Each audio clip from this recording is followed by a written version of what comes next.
Hello everyone, and peace of the Lord to all of you. I hope my voice came in good and clear. Please invite your friends.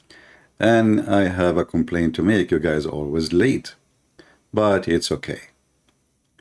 I will pray to the shin of Allah to forgive you all. And you know, if you pray to the shin of Allah, Allah will reward you a lot of versions. And we will talk about those versions today. But before we go there, I want to go to the previous video because I got some comment from our friends, the Hindus. So we will read just very few of them before we go with our topic. Our friend here, I don't know, sorry how to read your name, my friend. Forgive me. My Indian language skills is not that good. I know how to say curry, you know, and I don't know even that if that word is correct, because in English sometimes they say words have nothing to do with the original. Okay, so here our friend Benji Cord said, I sense your confusion, CP, but your choice in word in this video look like you are struggling to get a solid angle of attack. Well, my friend, in one hand you say confusion, in one hand you say attack, and I thought the guy make it so clear, so why I'm being confused? There's one of two reasons. Either I have a low IQ, according to you, and you, Sadhguru and those who follow him, they are so smart, and the rest of us are stupid. It's possible. But look what your friend, he said in the video. You can go watch it. He said, love is fake. It's just a reaction for emotion. No problem. If we ask Sadhguru, do you love your wife? What he will say? Oh yeah. Okay. Do you love your daughter? He will say yes. But this is fake. Is somebody nice to you? You have reaction. So here you see the stupidity from the beginning. It have no base. And not only that, my friend, Mr. Benji, if you come back home and you find your wife sitting in the top of your neighbor, don't complain, because love is fake. According to your guru, if somebody is nice to you, you feel good about them. The more nice to you, you know, and then when they are so nice, you love them. All right. So if your neighbor is nicer to your wife more than you, she have the right to sit in the top of him. And she will love him, because this is love is fake. Remember, it's just reaction. So your logic is accurate and stupid. Actually, this logic can destroy society, because now everything around us is fake. Everything is just emotion and a reaction. So if somebody is nice to me, I love the person. If somebody is not nice to me, what if a person, he is your mother, and she is nice to you, not nice to you because you are doing wrong? So you hate her? So the logic is broken. It's stupid. It works with those who they are just enjoying the skills of language. Otherwise, your guru is a stupid guru. He is successful in making money. I have to admit, all cult leaders, they are successful in making money. And this is why you will see your guru flying all the way to Beverly Hills. Okay, what he have to do with Beverly Hills? As who is waiting for him there? You know, how much money he spent to fly all the way to Beverly Hills? What kind of an airplane seat he have, the guru? What kind of hotel he had? So all this money, if he is a guru, he should not be spending. But I will tell you why he spent it. First of all, he spent nothing. Because now he will go back, fooling them that he have a project to make India green. This guy is saving India, but he is doing a project in his land, which he owned by his name, which is a land he stole from the farmers, as many documents shows. So, you know, you can say whatever you want, but your guru is a scam. If you look at the watch in his hand, you see, we have many of like those in our churches too. Don't think this is only about the Hindus. They are exist everywhere. Muhammad is the best example. So we have a priest who they are fraud. There is a lot of people who will take advantage of the poor ones and the rich ones. The rich ones, they are seeking entertainment. Those are rich women, blonde, You know, they don't know what to do with their money. Living in Beverly Hills, you know what Beverly Hills? Go check it out. So, is he willing to make a speech between that tiny village where people need him most? Where there's no microphones and lighting and TVs and money donation? Is he willing? No.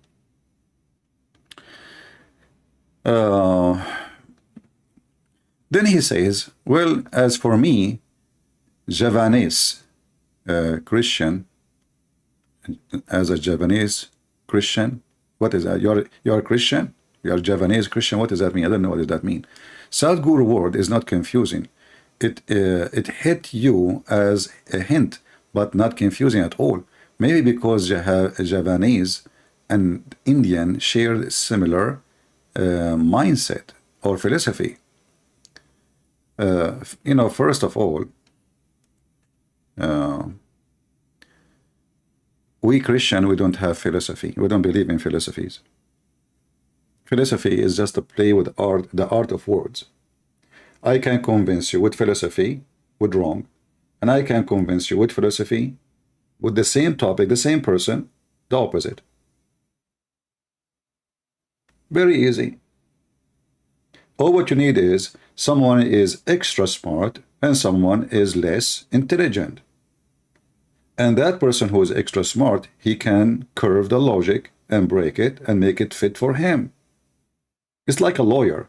A lawyer, what he do? And as you know, you don't know if you know, I have a degree in law. A lawyer, that's why I don't like to work as a lawyer.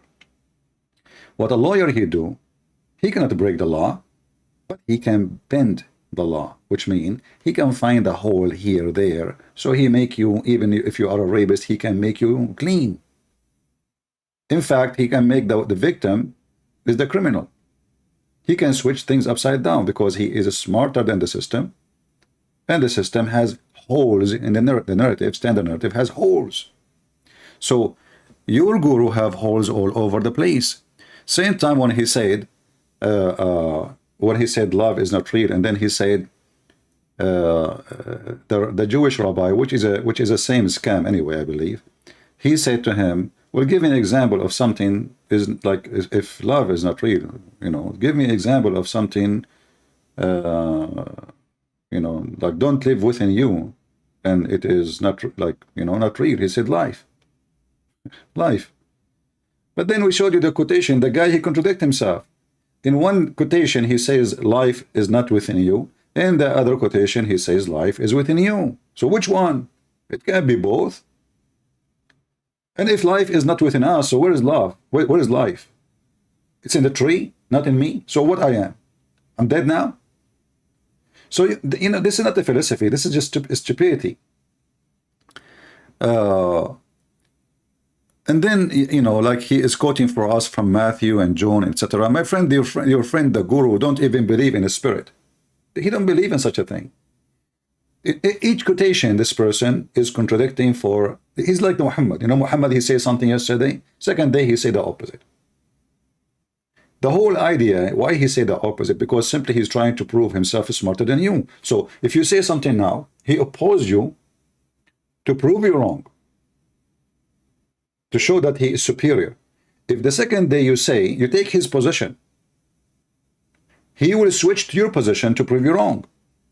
Because all the point is how he can show that he has skills and he is smart and he is, you know, over you. This is a tribe in Indonesia. Okay, no problem. So he is not Indian. He is from Indonesia. All right. Yeah, you see how the effect of those false liars, they are going even to affect the Christians. And why a Christian even need to listen to such an idiot who don't believe in the spirit? Do you, as a Christian, do you believe in the spirit or you don't? They believe in free sex. They believe that, you know, like ethic is a karma, and that karma can change depending in your situation. You know, if you open the book of which they follow, and I made a video about it, it says if a man he can sleep around, a woman she cannot. Okay, but hold on. So the husband he can sleep around, but the wife she cannot. But the husband is sleeping with who around? Do you see the stupidity?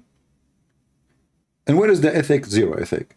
And then you want to teach me about spiritual. Where those people they been all those thousands of years when women they were burned alive when the husband he died? Where they been when they were cast in system and until now it exists where poor people they are considered as a trash? Those gurus, my friend, they work for the rich and the money. They are not. They are a scam. And if there is one of them, he worked for the poor, trust me, he will not be famous. They will lock him up and they will put a taboo on him and they will accuse him of many things. Now we go back to our topic about, the Lord, he says to us, from their fruits you shall know them. From their fruits you shall know them. I am not a priest, I am not a bishop, I don't claim to be even a minister for kids. I'm not. But always your fruit will expose you. If you are a person who seek, the guy who owns millions, but he's a guru. A guru supposedly he wear a sheet around his ass and he sit in the ground. And he supposedly he preaching people. What the millions for? And all is written in his name. So, from their fruits you shall know them. As simple as that. When you wear a Rolex and you claim that you are serving Jesus, obviously you are serving Rolex, you are not serving Jesus. You cannot worship to Lord, my friend. You cannot, Who is your Lord? Obviously your Lord is money. And this is why, if poor people, they invited Sadhguru, is he willing to come? Or he will go only to the rich ones? We know the answer. We know the answer. Anyway, we go back to our topic, which is about the heaven of Allah. I'm going to open my Skype so we can enjoy talking to Muslims. As you know, Muslims are very smart people. Actually, I notice, based in my experience, that Muslims, for some reason, they are above average. Way above average of societies are everywhere, You cannot compare, a Muslim person from the same ethnic to someone is not a Muslim. As an example, Muslims believe that Allah created the earth before the heaven, which is very accurate because the earth does not need a space to put it in. You just put it in the shelf somewhere. Like there is no space. So don't we create a space before we create the earth? The Muslim, they think that the earth is not even inside the heaven. The Muslim, they believe that Allah, he left up the sky so it doesn't fall on us.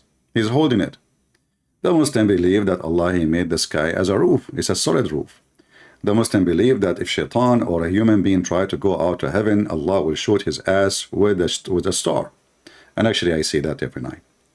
So we have to admit that Muhammadans are very, very smart people. Let us see.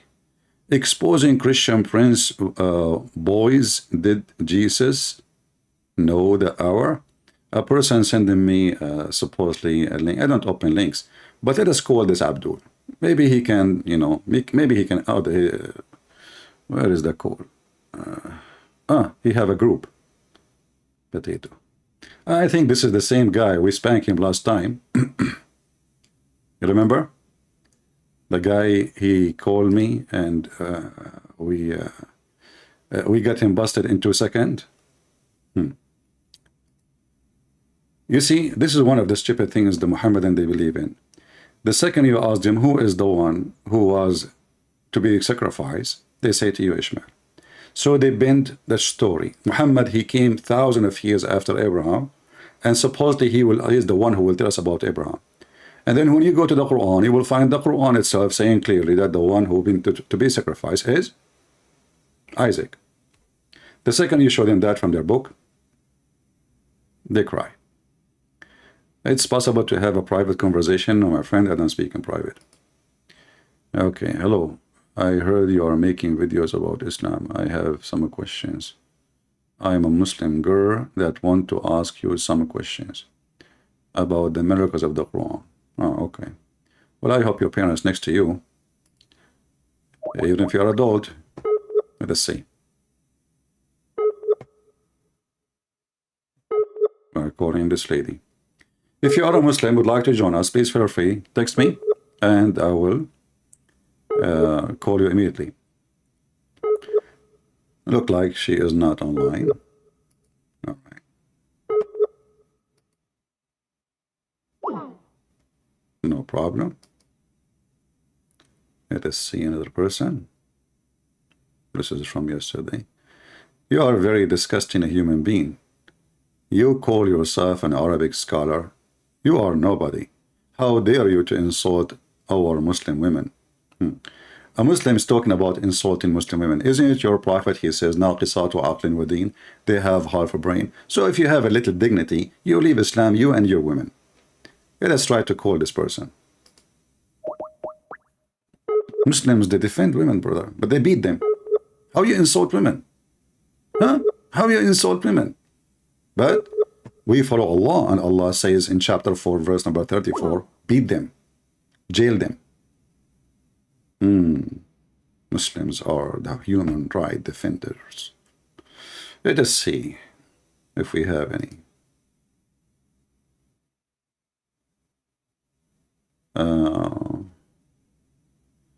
Somebody is asking me to join a conference. No, I'm not a fan of conferences. Okay.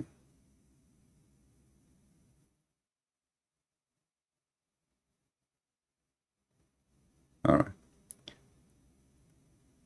If you are a Muslim, please feel free. And don't send me messages for no reason, my friend. I mean, he is Christian, please help. A Muslim, he is a Christian. Bring him here, what I would do. I mean, a Muslim, he can crush Christians. We crush Muhammad every day. Actually, Muhammad have no balls no more since I started crushing his balls since I was a kid. In fact, I can prove that Muhammad has 0 balls. Isn't it the Quran say so? Isn't it the Quran says that people are making fun of him because he cannot have kids? And don't tell me that Muhammad had balls. Because simply the Quran says that sperm is coming from the backbone. So who need balls? You know, when you read the Quran, you die laughing. You know, the only religion who believe that balls are located as balls in a Christmas tree is Islam. There's no job for those balls according to Allah. They are just for decoration. So your wife, she can play ping pong with them. Like, honey, what is this? Oh, those are 2 ping pongs. So if you break one, we can use the other one. So when a Muslim, he speak about he can crush Christians, here we go, we are here. They are recorded. The video is there. You can download it. You can post it. And the Muslim, if he is a Christian us, we challenge him to call us, download the video, post it in your channel. What balls? What are you talking about?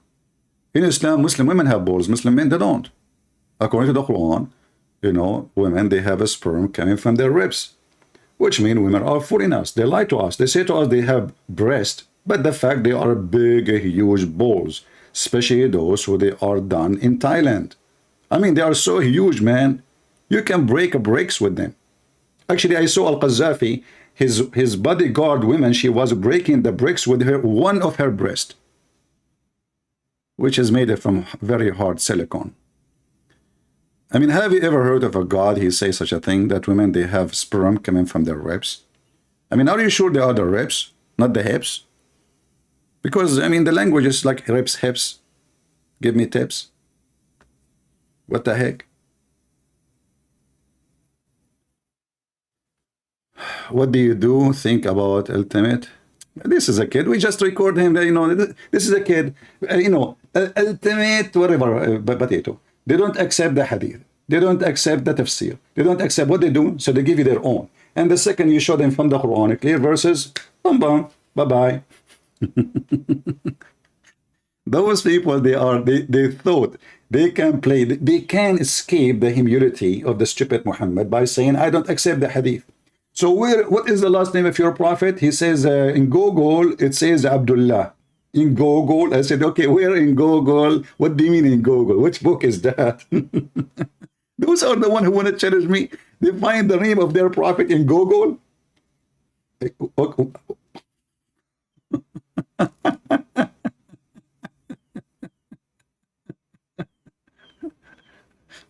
You know, when you see a Muhammad and he says, I don't accept the hadith, he is saying, my prophet, he speak bull. You know what the rest. This is what he's saying. So he think he can save the ass, his ass and the ass of Muhammad from the embarrassment by saying, I don't accept the hadith. But all the Quran is a hadith. Every single word in the Quran is nothing but a hadith. The Quran is a collection of hadith from the hadith. In fact, the Quran said clearly that this is nothing but a hadith. If I type the word hadith here in the search engine, I will do that in front of you. Hadith. The search engine is weird. Here we go. Do you see how many times it appears? Hadith, hadith, hadith, hadith. Allah keeps saying hadith. Even his word is a hadith. Huh? Even the Quran says that Allah will teach you how to explain the hadith, which is what? Which is the Quran. If you don't believe me, read chapter 12, verse number 16, verse number 6. Allah will give you the interpretation of the hadith. You see, the Muslim translation says the stories. What stories? This is the hadith. Do you see it? This is the Arabic here. In Arabic, it says ta'wilul ahadithi. Many hadith. Ta'wil means interpretation. So here you see the Quran saying it clearly that every single word in the Quran is nothing but a hadith. And then those potatoes, they say to you, we don't accept hadith. And then you go to the Muslim cleric, they will say to you, if you don't accept hadith, you are a kafir. All those is saying Allah making hadith. Do you see it? When Muhammad, he speak about Moses in the Quran, how the Quran described that story? Hadith. وَهَلْ أَتَاكَ حَدِيثُ مُوسَى? Did the hadith of Moses came to you? Read it. The Muslim translated as a story. But this is what it's hadith in Arabic. Hadith is somebody making fairy tale story, blah, blah, blah, blah, blah, you know. Your grandma, she is old, she lost her teeth. She is sitting with the neighbor, and she is trying to explain to her something about what the neighbor she did. Did you see her husband? He's fighting with her, blah, blah, blah, you know. And this is what the Quran is about. And the second you ask the Muhammad, what this is mean? They are in trouble. But remember, all Muslims can refute you. But the second we talk to them, the only way to escape, they think they can escape by saying, I don't accept the hadith. This is why, for me, I don't really waste my time with people who they are claiming that they are Muslims, but they don't accept the hadith, because simply they don't. They are not Muslims. Those are not Muslims. You know? Those are not Muslims. A Muslim, he will not deny the hadith. He will not, because if you imagine a Christian denying what Jesus said, what is left? All the Quran is a hadith from Muhammad anyway, and both of them, they are written in the same time. The Quran, actually, the Quran is even later, because the hadith start being to be collected about 270 something after Muhammad. The Quran, nobody knows actually when the first copy is written. But we don't have any copy actually. Even the Quran, they say to you, the Quran of Uthman, does not exist. If you go to the Muslim, any Arabic Quran, you will see there's a page, not depend in the print, but in the Qurans I have, not the one the goat ate it, the other one, it says, this is printed in Saudi Arabia. This is a mushaf. This is not even a Quran. Mushaf. Mushaf means papers, pages, collection of pages, written and adopted according to Hafs ibn Sulaiman ibn al-Mughira. Okay, hold on. Who is the first name they start with? Hafs. But Hafs is a person exists more than 200 years after Muhammad. Okay, but do we have even the book of Hafs? No, we have recitation. Even here it says recitation. According to the tell, not a book.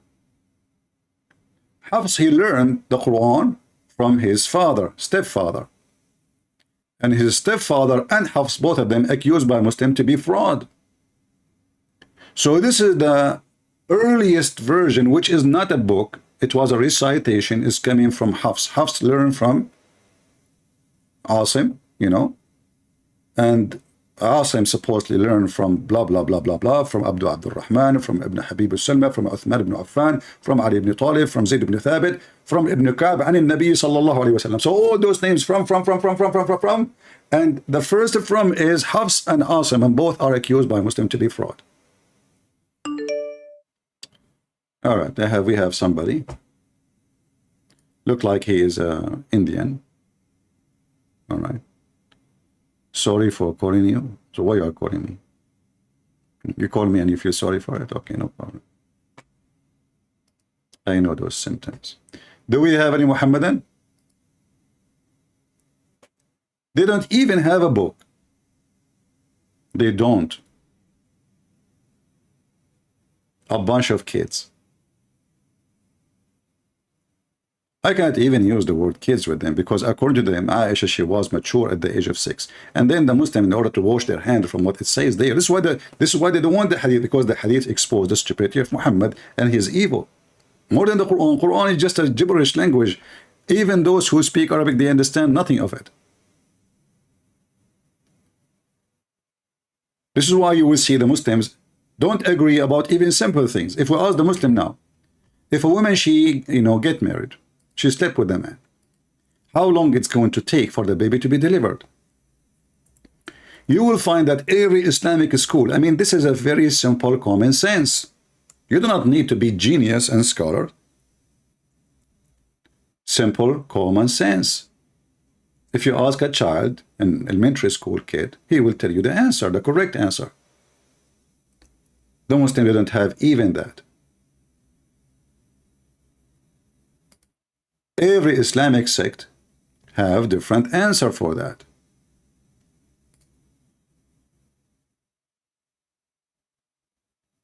And they go extreme with their answers to the point some they say it is 4 years, some they say it's 5, some they say it is 6, some they say it's 7, some they say it's unlimited.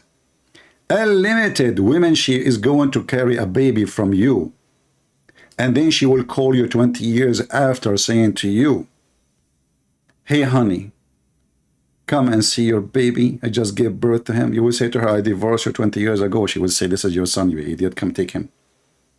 Give me child support. Why? Because the Quran is so clear.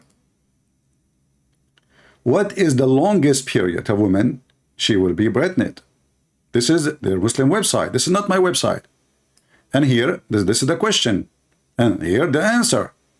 And the answer starts from 1, 2, 3, 4, 5, 6, 7, 8, 9, 10, unlimited.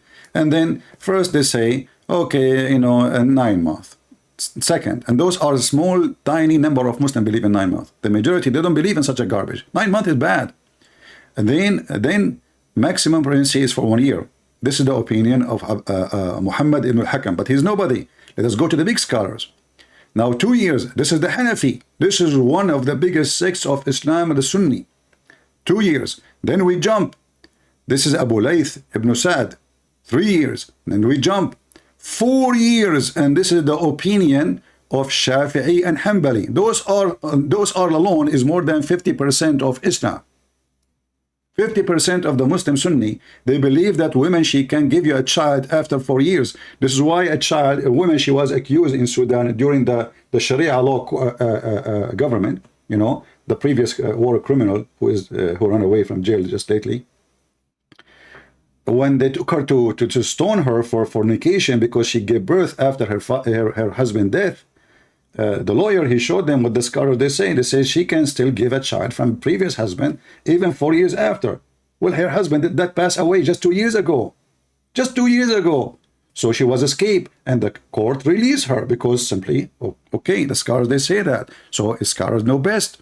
So 4 years, are we done? No, 5 years. And this is Imam Malik. This is the third biggest sect of Islam. So there are 4 sects of the Muslim Sunni. And then This 6 years we have auction. This is an opinion of Az-Zuhri and Malik. Malik himself, who said 5 years, it says he says the same Imam Malik. He says it's possible to be 6 years. Wonderful. You divorce your wife today, 6 years after she will call you, and you have to pay for child support. Then Az-Zuhri and Malik did not stop here because it's an auction. They said, you know what? It's possible even 7 years. Look, I'm not making things up. It's in front of you. I will give you the link. All right. Then the last opinion is there is no limit. What? There is no limit, my friend. Do you see it? Do you see why they wash their hands? From what their stupid prophets say? Do you see? There is no limit. And now what they will say, Christian Prince is lying. It doesn't say that, CP. What the heck? It doesn't? Yes, it doesn't say that, CP. That's it. They solve the problem by saying it doesn't say that, CP. And if you show them a hadith, they say I don't accept hadith. And if even the one who accepts hadith, he will find a reason to say I don't accept it because this guy, okay, Susu told Fufu, Fufu told Mimi, Mimi told Dudu, Dudu told Kuku. Kuku is a very well-known liar. So therefore, brother, this hadith is fabricated. What the heck? That is super intelligence. Do you see how they wash their hands? I mean, this religion, they say, we don't believe in our books. So why we should believe in your books, you idiot? If you yourself don't believe in your books, why in the world anyone will believe in yours? Are you mental? This is the link. You don't have to, you know, maybe I'm giving you a false translation. This is Google translation. This is a very website, support terrorism, well known. And the name of the question actually, Islamic Info, Al-Islamu Su'alun wa Jawab, Islamic questions and answer. And this is the answer. And then they will say to you, Christian Prince is lying to you. We show the evidence in the screen. We get them busted live on air. And then they say, it doesn't say that. Now, don't waste my time, please. I want to get my versions. Muslims keep asking me to convert to Islam, and I am really thinking about it. Sharpen my tools. Even though Allah promised me to have endless penis, but I don't know if that will function, because if it's so endless, it's going to be so weak. I can explain more because there's ladies around. Because the longest it is, the weaker it is. Anything can break it, man. Endless. And how you...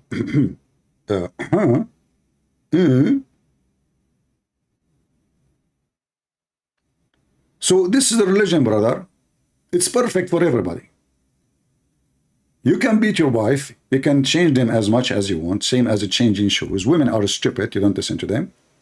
And yet Muhammad, he says, take your religion from Aisha. I mean, you stupid idiot. How you say women are naqisat wa aqlin wa deen, and they have half a brain, and they are not even allowed to be a witness in the court, except in the court of money. In that case, you have to bring 2 women, which you accept, plus 1 man. If there's only 2 women, are not accepted. And now you say to me, take it from Aisha. But we'll take what? Aisha, she was doing breastfeeding for adult. And then the Muslim, they say to you, oh, Aisha there, may Allah please with her. They don't even dare to say she's a scumbag. I mean, the woman, she is doing breastfeeding for adult. Do a Muslim dare to say she is really screwed up? If other Muslim women, she start giving her breast to strangers, what the Muslim will do? A'udhu billah, Satan deceiving her, a'udhu billah. But this is what your prophet said, and this is what his wife was doing. A Muslim, his name is I Choose Islam. He said, you disgust me. My friend, I'm so glad. It's time to hear the truth, my friend, that Santa Claus is real and Muhammad has an unknown father. He was born 4 years after his father, man. And yet you Muslim, you change the name of his father. You say his name is Abdullah. How his father, his name is Abdullah, but you don't believe in Allah? Have you ever heard of somebody, his name the slave of Allah, but you don't believe in Allah, and he will go to hell? Christian Prince, you disgust me. Is that the statement coming from you or from Zakir Naik, who ran away from me when I went to his chat? Christian Prince, First of all, I was not what in the chat. I saw you, man. I saw you looking at your phone. Your face had changed and almost you have a diarrhea. Christian Prince, what you know? Don't talk to that. First of all, the last time I have a diarrhea, it was 10 years ago. The last time you have a diarrhea, you have 10 years ago, do you have witnesses? Christian Prince, how I can get you witnesses? So how in the world you can get 4 witnesses for your wife cheating on you? And what kind of logic this logic is? And you have to see the penis of the man going in and out. Christian Prince, first of all, you can ask the guy. You can say to him, can you please wait for me? I'm going to go and find you 4 witnesses. As a Quran and Yuka, are you sure? You are going to ask the guy who is doom, boom, boom to your wife to wait until you go and find 4 witnesses? Exactly. In fact, in the hadith, the Prophet he said that the Muslim family had asked him, brother, Prophet, I did not ask him to wait for me. The Prophet said yes. What?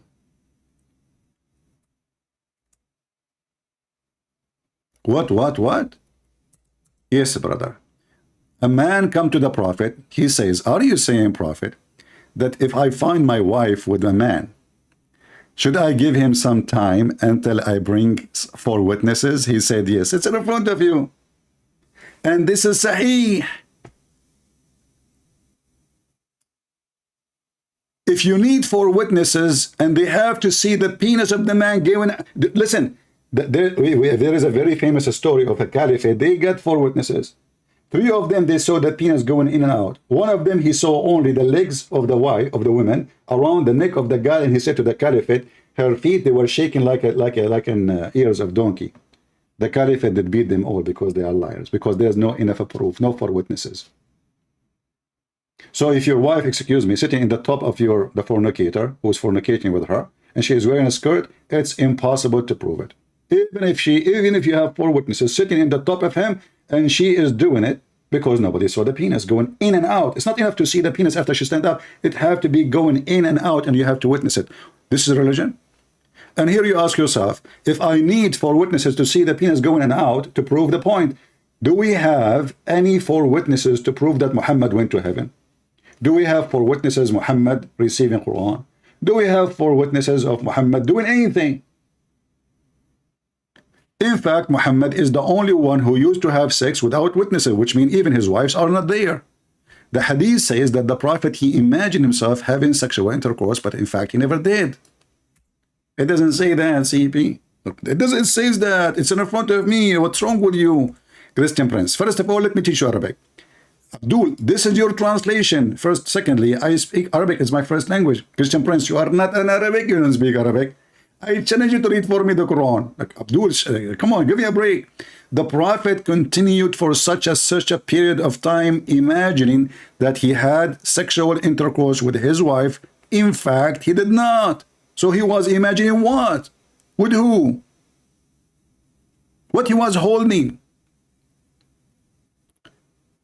This man is mentally ill. If you go to a doctor and you say to him, I imagine myself and during the daytime, having sex, speaking to people, holding women, tickling their nipples. You know, honey, your nipples is so cute. Why you have 3 nipples? Honey, why you have 3 nipples? Oh, okay, this is a guy. Those are not nipples. Sorry. So, your prophet during daytime imagine himself having sex. This is not when he is sleeping. Do you know what doctors they say about that? How we can trust this guy that he saw an angel? Even his sex is balush.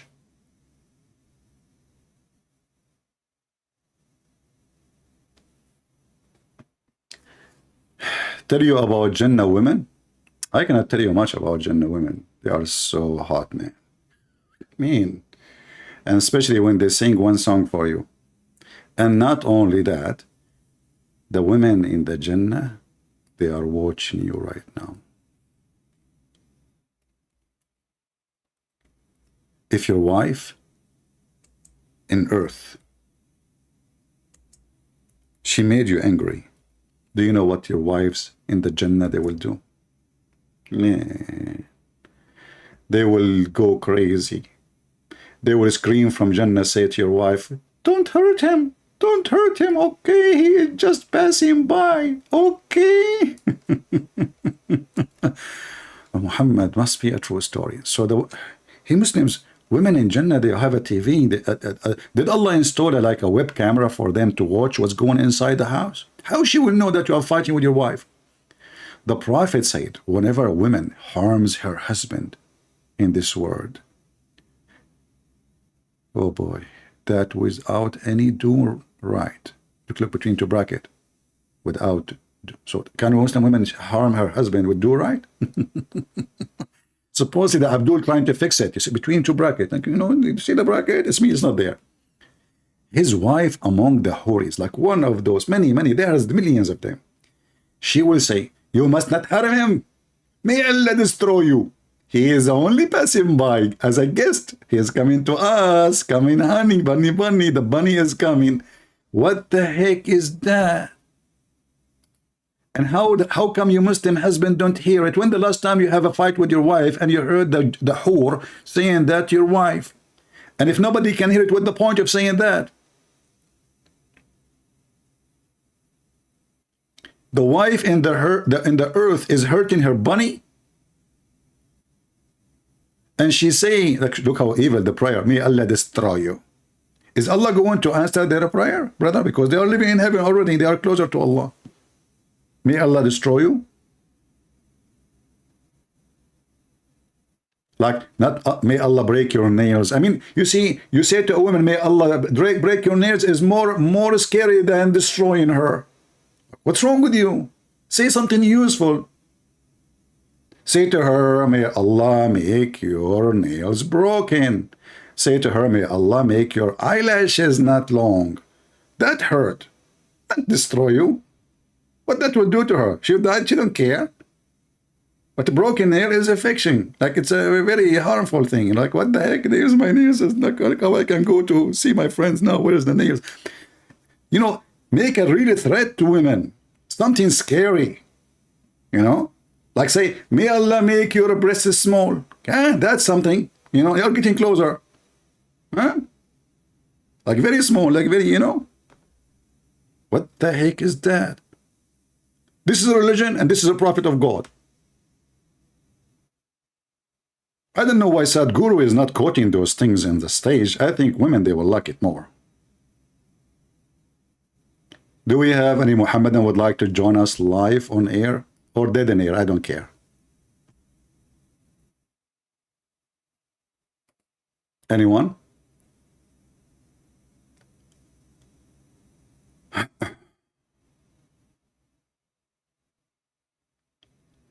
It is the kid you hang up constantly because you are scared of me, but you are not a proper talk. This kid, he keep calling me back. Okay, I will give him a chance. Let us see.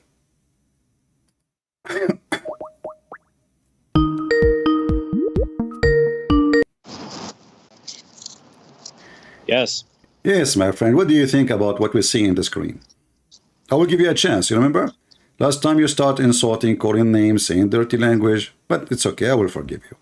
So what do you think about... That's nice of you. What do you think about the prophet saying that if a woman, she harm her husband on earth, the women in heaven, they will curse the wife?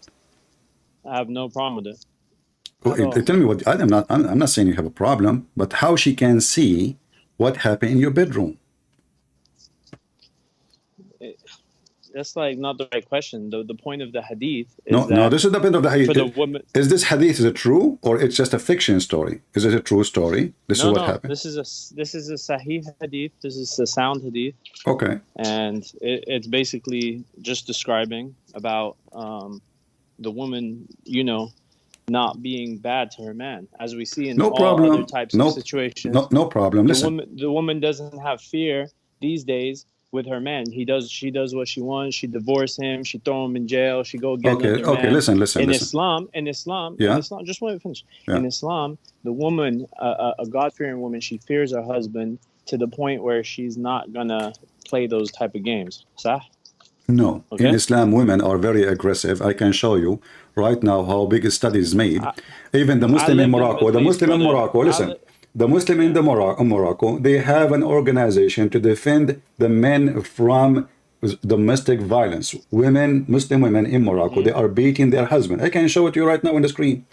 But let us not to go there. Lived in What Morocco. about the I wife? lived in What about Tangier. the I lived wife? in What Tangier. about? Let us go. Let us not to go. What about the wives of Muhammad? Okay. Did they abuse What about Muhammad, them? and Muhammad could not do anything with them? How did they abuse him? I don't know. Maybe they did beat him. No, they didn't beat him. Okay, then do you see Nor my? did Do you do you see? nor did Muhammad beat them. Okay, no problem. We will see. For sure, Muhammad cannot beat them. I mean, Muhammad is he cannot beat anybody. Hold on, listen. So, this is the Quran. Do you see my screen? Let me pull it up. Which one? Whenever a woman harms? No. I will show you another one. Show me Sahih, just don't show me any silly I stuff. will show you a da'if Quran. Are you happy now? No, don't show me Da'if anything. What? Don't show me Da'if anything. You don't accept da'if Quran? There's no Da'if Quran. There's one Quran. I just showed you, said, I'm going to show you Quran. You said to me, don't show me any da'if anything. Yeah. Okay, so what you are saying to me is don't show me da'if if the Quran is not da'if. You just admit that Quran is da'if. Okay, so if we No, go you said if we go in the Quran, my friend, Mm-hmm. is the Quran is a hadith. The Quran says so. Are you against the Quran? No. The Quran says I can show you tons of verses. What The Quran does saying hadith mean in Arabic? hadith means What does speech, hadith mean in Arabic? speech, talk, Okay. chit chat. You know. Sure. Yeah, I'm very sure. Yeah, you know. Not chit chat. Yeah, a chit chat. Not No chit-chat. problem. We will go there. But let's see how hero your prophet with his wives. Mm-hmm. If you are having a fight with your wife, how many men you need to call to support you in the fight, Mister? I don't know what to call you. Call me Hamza. Hamza. Okay, Hamza. How many men you need to support you if you have a fight with your wife? If you have a fight with your wife, I would say I believe it's 4, right? You need 4 wives? Witness? No, I'm not saying your wife's cheating around. I'm saying you have a fight with your wife. How many men you need to support you to win? Win with who? With your wife. You are fighting with your wife. Okay. Okay, how many men you need to help you to win the fight against a woman? How many women? 2 women. I don't know. 2 women. Let us say you have 2 wives. How many men, how many of your friends you will call to support you? Because obviously you are not the man of the house. You cannot even fight 2 women. How many men you need to ask them to come and support you? I've never heard of that before. I'm asking you, tell me, can you fight 2 women or you cannot? Fight them in what way? Whatever way. Let us say they are even arguing with you and you cannot even refute them. What do? Do you call for help, or you are going to, you are the lord of the house and you will deal with them? No, I don't talk to them. Okay, but are you in control of the house, or you will ask for somebody else help? Me personally, I'm not gonna ask anybody for anything. Why? Because you are strong? No, because women can be emotional, and I don't need other people in my business. Okay, so you will not publish that in Facebook if you have a fight with your wives, asking people to support you? No. No. Why? I Why? personally wouldn't. Why? I personally wouldn't, just because people are busy in other people's business. I don't get involved in that. Is that just because of busy, or because you're afraid of scandal? This is scandal, telling the laundry of your house, publishing it. No? No. I don't care about that. Okay. No. Okay. So if you're a prophet, if you're a prophet is strong, why he need the help of Allah to fight his 2 wives? And not only Allah, Jibreel, and not only Jibreel, Mikael, and not only Mikael, all the angels, and not only this, every single righteous Muslim joined the fight against 2 women, Hafsa and Aisha. What say you? What kind of man he need all of those to fight 2 women? If you read this verse, you will think this guy is going to fight Putin. Which chapter? Chapter 66, verse number 4. Okay. Let's get there. Okay. It will be better if you wives both turn to Allah in repentance, for your hearts have certainly faltered. But if you continue to collaborate against him, then know that Allah himself is his guardian, and Gabriel, the righteous believers, and the angels are all his supporters. Okay. And? What and? What's I your mean, the point? guy, he is asking everybody. You said to me, you do not need. This is your business. Now he is asking How is he Allah. asking Is everybody? Allah is enough to protect Muhammad? Is Allah enough to protect Muhammad? That's not what's going on here. This is what's going on. He says, if you don't repent, Allah is his protectors. He is a protector. You see the word protector? Yeah. Okay, protector from what? What they would do to him Yeah. exactly?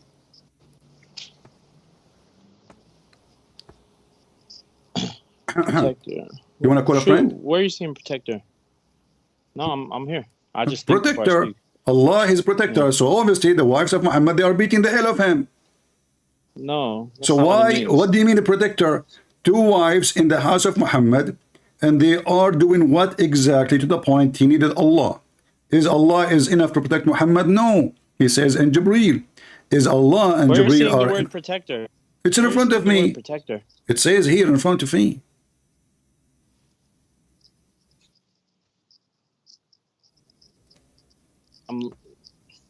What's the Arabic word? You're. Don't tell me Arabic. Why you don't speak Arabic? No, I do. You don't know what I speak. No, you don't. You called me. You called me 1,000 times before. You never spoke one Arabic word. You don't even know how to say your name correctly. Okay, your name is Hamza. What Hamza mean? Hey, you do not know the name of. You don't even know the meaning of your name. Your name mean lion. You are a cat. Hamza mean a lion. You don't even know what your name mean. What's your name? What's your name, Hamza? Okay. What Hamza mean? You do not know. Hamza mean a lion, but you're a cat. So now answer. You're a prophet. He need the protection from Allah. What those women are doing and what kind of man he is. Is Allah is enough to protect him? No. Read with me.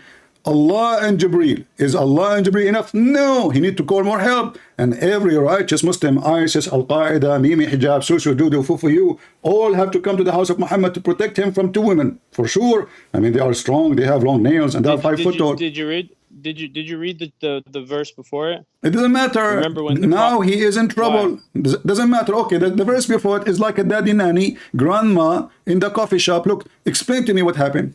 When the Prophet disclosed a matter of confidence to one of his consort, and she then divulged to another, what the heck? Is Allah talking? And then Allah made it known to him.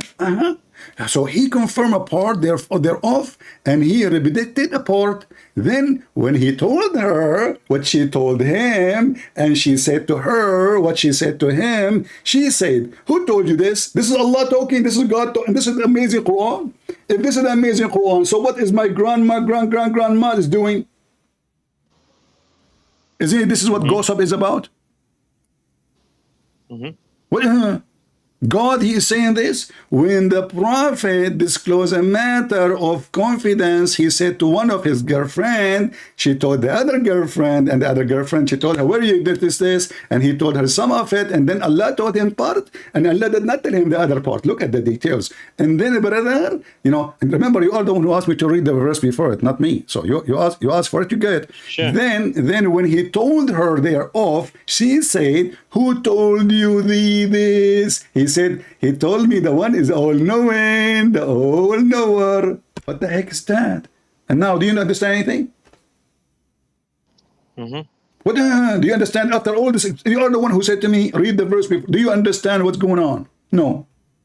Until now, we do not know what's going on. No, you don't. Tell me what the story. I'm just letting you talk. Thank you. Tell me what happened. Are you searching Google? I'm clearing up my facts for sure. Yeah. Yeah. What you're saying is for sure not all the way right. Yeah. And first off, you don't even have a point to what's your point to this? Okay, my friend. When you find the point, let me know and call me. Okay. Until now, we don't get the point. Take care. What's your point? What's your point? What the heck? So after speaking to me for 15 minutes and repeating losing my voice, you say to me, what's your point?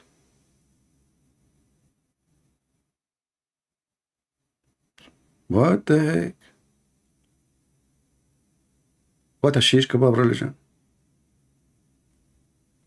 What a literally shish kebab religion. This is God. When God told Susu, Susu told Mumu, Mumu told Fifi. Fifi said to her, "What you told? Who told you this?" And he told Allah told him some, and he did not tell him the rest. Look, why Allah he do that? Muhammad, he heard what they are, the gossip. He claimed Allah told him. Here we go. He do not know all of it. He's trying to find out what they are doing. This is why he said, Allah told me some, but did not tell me everything. So tell me what's going on. And those women, they are getting so aggressive. You know, women, they have long nails. You know, look at the neck of Muhammad. You will find a lot of scars. Especially when you don't do the laundry or wash dishes. Here you see with me how stupid this book is. And this is the book they say to you, it's made by God. This is God talking. This is God who made this universe speaking here. And they say to you in Arabic, it's so powerful, man. If you read in Arabic, you will die laughing. وإذ أسر النبي إلى بعض أزواجه حديثا فلما نبأت به وأظهره الله عليه فعرف بعضه وأعرض عن بعض. What the heck هي عرف بعضه وأعرض عن بعض؟ إيه البعض ده؟ إيه الأبعاد دي يا رجل؟ ثلاثي الأبعاد من بعضي بعدت فكان بعضي بعيدا بعيد ما أبعد بعضي بعد بعضي فإن الله بعيد بعيد فقد تباعد البعض من البعض وإن بعضنا فنحن بعاضين وكان بعض البعض بعضا والبعض أولى بالمبعوض. Muslim, do you understand what I'm saying? I just made a chapter, it's called بعضي. I made a chapter from this word. بعضه? What the heck is that? Who speak Arabic here? Those who speak Arabic, they knew what kind of a disaster I just did. They will be flipping in their floor. What the heck is that? بعضه يا بعيد انت يا بعيد يا بعيد اسكت يا بعيد بتبعد انت ليه؟ ده انت بعضتنا يا راجل. حط البعيد بالبعيد وكل بعيد فخلاص ما انت بعضتنا بقى. هو بعض مين؟ What the heck is that? And yeah, Hamza do not know what his name mean. What's your name? Hamza. Do you speak Arabic? Sure.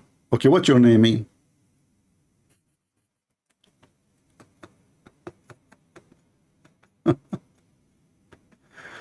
Oh boy. Do we have any Muhammadan would like to join us? Huh?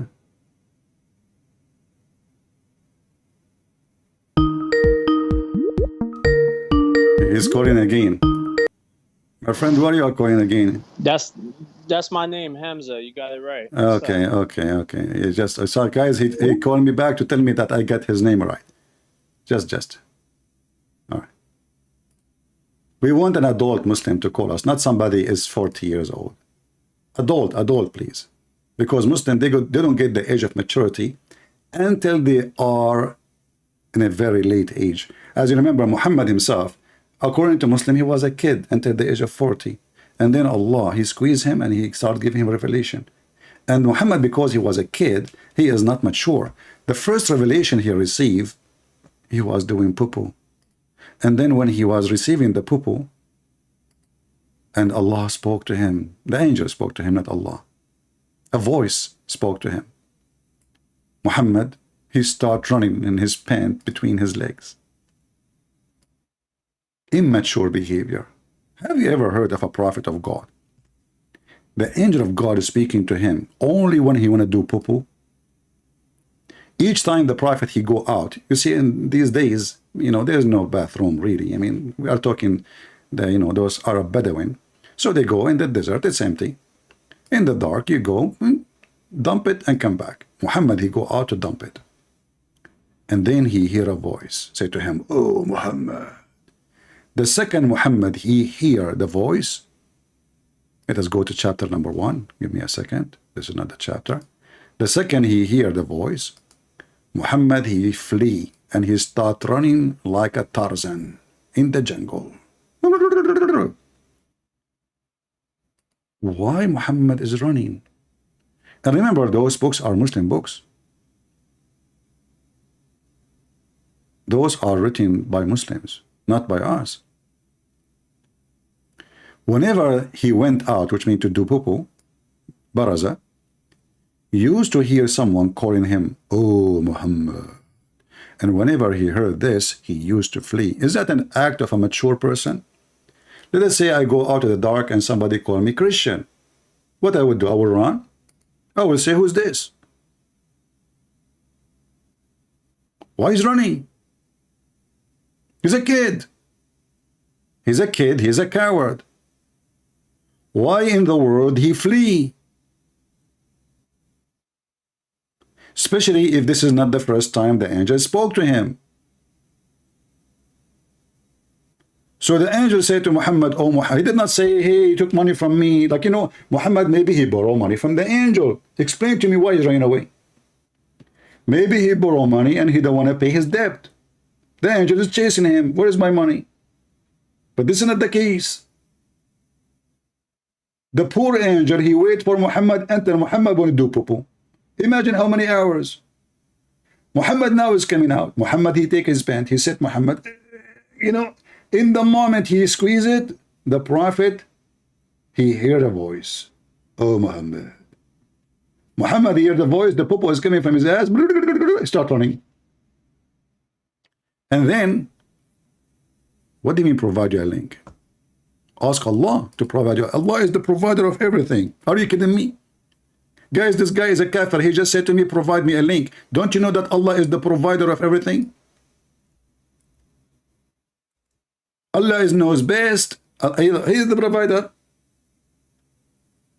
Don't ask for things, you know, make it plain for you. Chapter 5, verse 101. Verse 102 says, because many people before you, they left Islam because of those same questions. Like, don't ask those questions. So the prophet is mature for sure.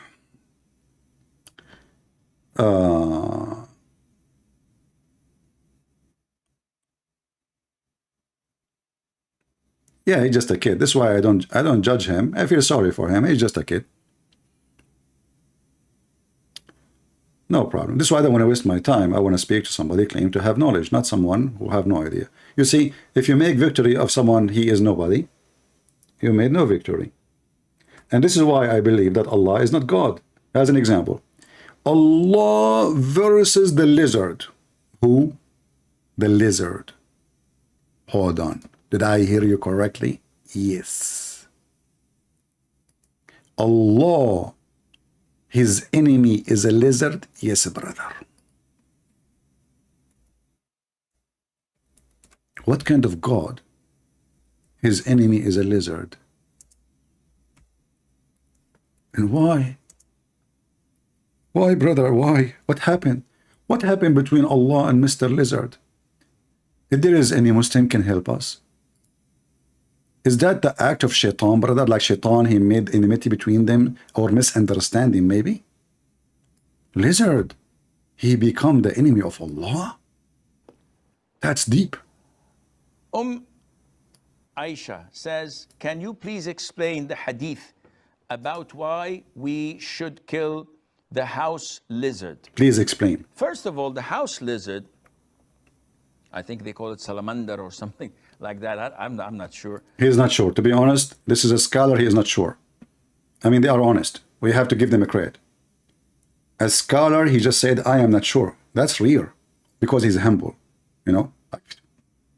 They call him salamander.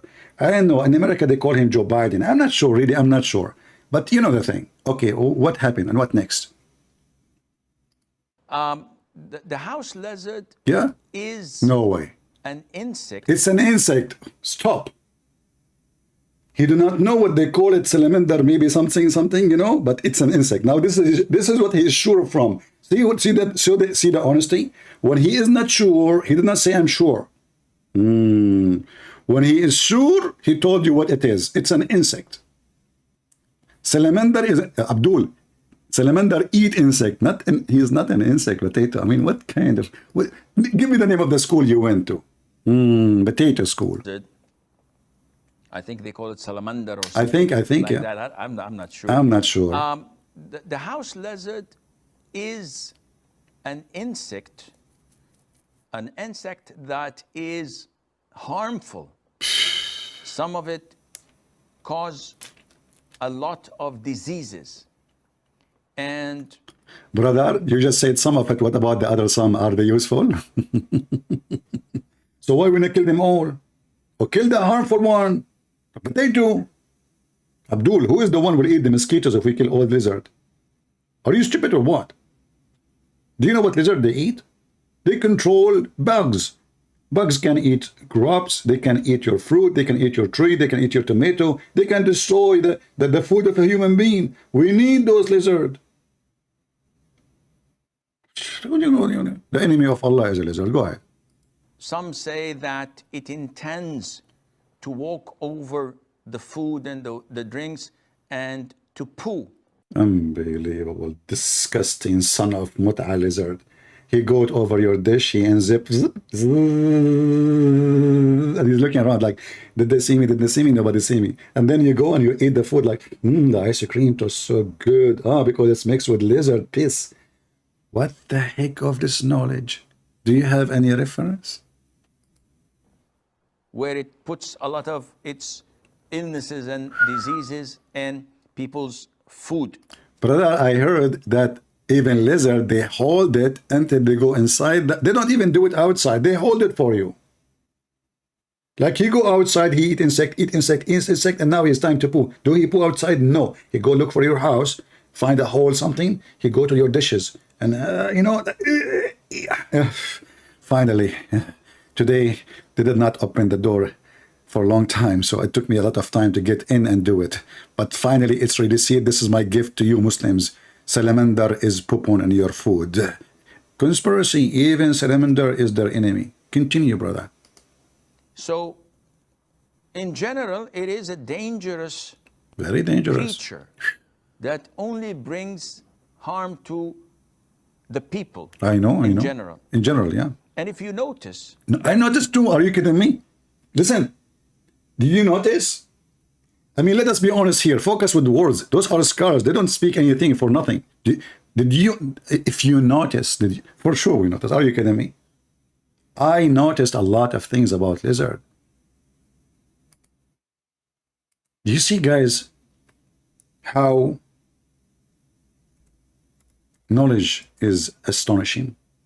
If you noticed. Are you kidding me?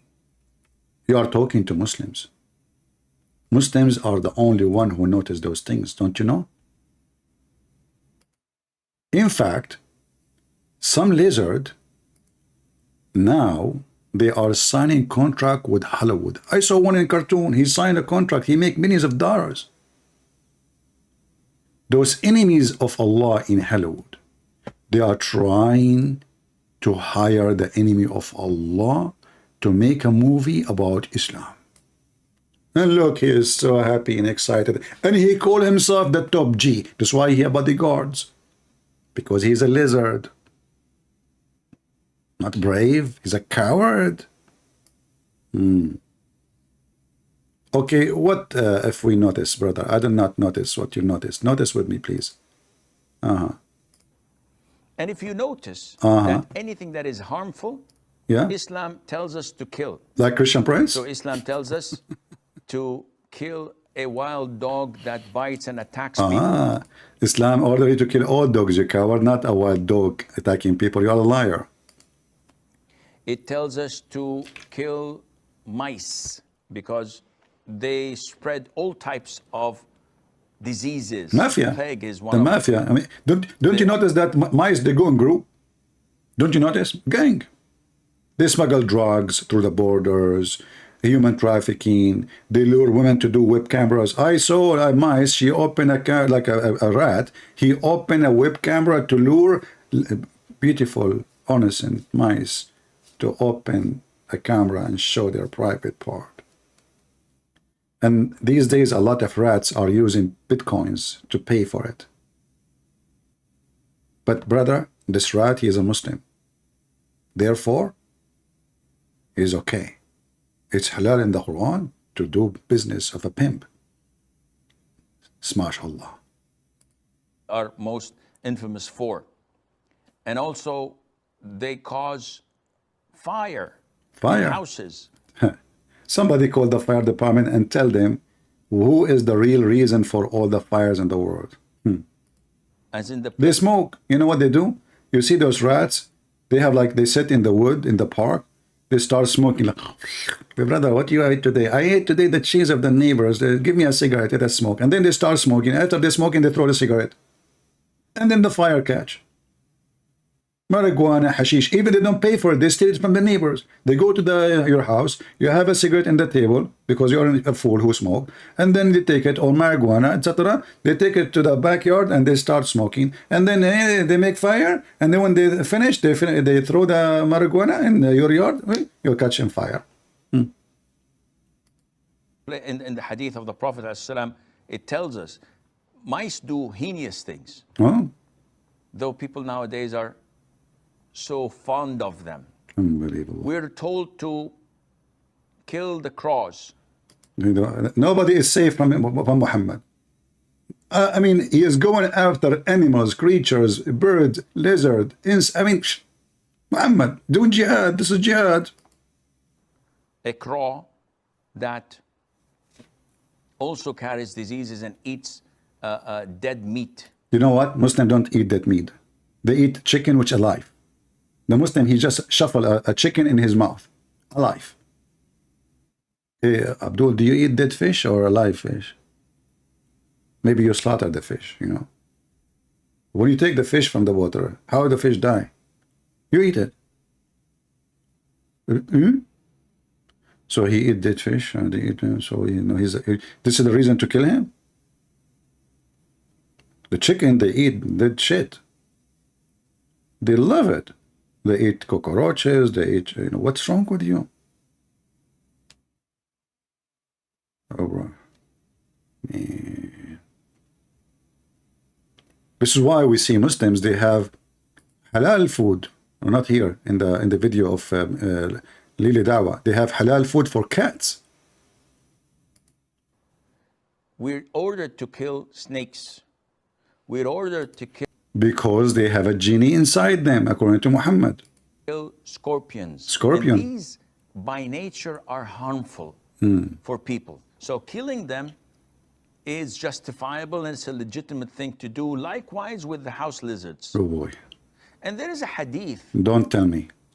In Sahih al-Bukhari. See, this is what the Muslims, they try to wash their hands from. What Muhammad said. Hadith means what Muhammad said. And now the Muslim, they will say to you, we don't agree with this. This is all... The Prophet, he never said that. But as you see in their TV, they are big sheikhs with big beard. You know, you have even Christmas light in it. I saw him in Christmas. He put Christmas light, LED. He's trying to, you know, the Muslim today, they are trying to abrogate the religion. They install LED in the mosque, chandelier. In the time of the Prophet, people used to go, and dogs used to go inside the mosque and piss. And nobody clean after the dogs. And now they have marble, air conditioning. The oil money. Wait until the oil is gone.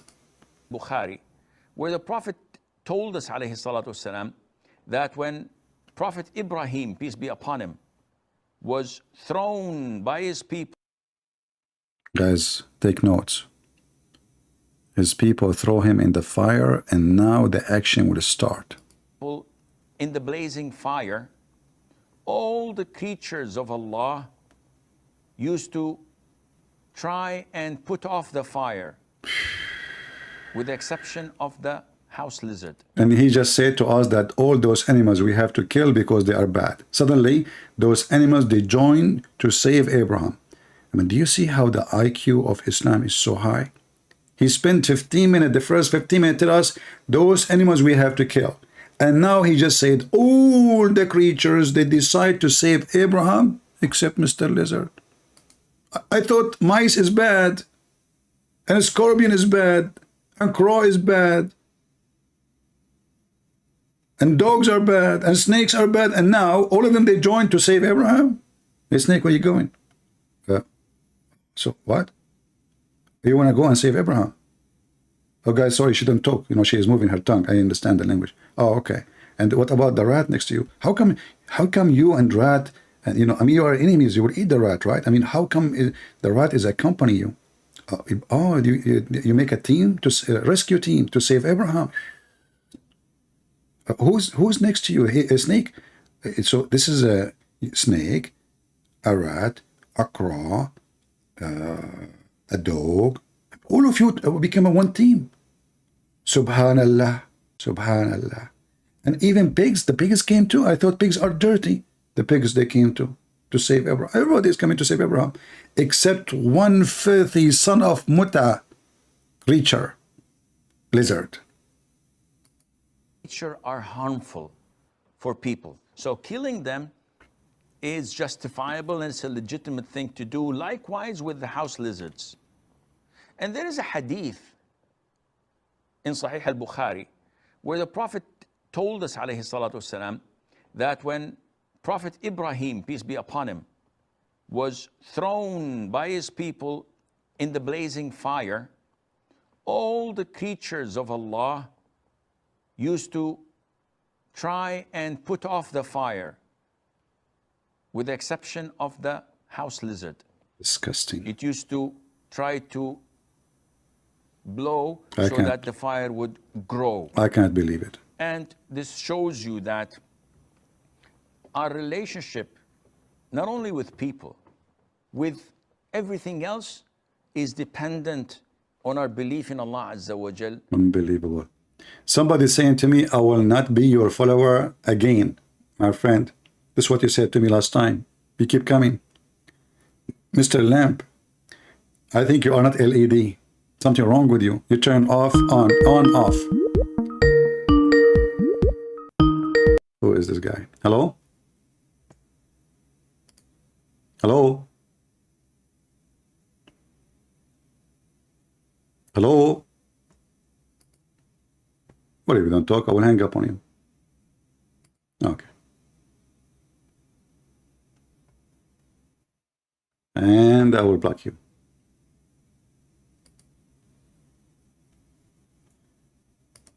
If there is any Muslim can tell us about the heaven of Allah. Any Muhammadan.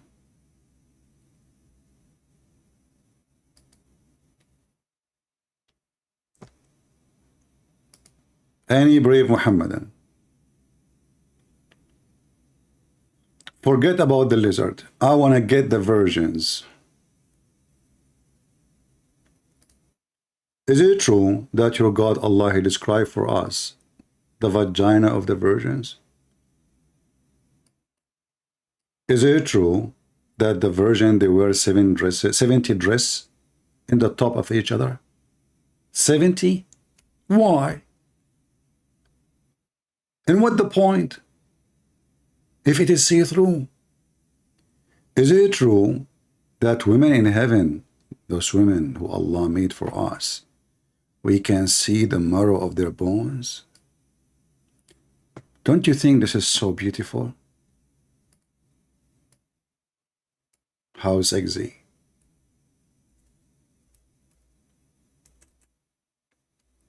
You know, it's hard to think about how wild the imagination of Muhammad. The Arab are very racist and they don't like women who have dark skin.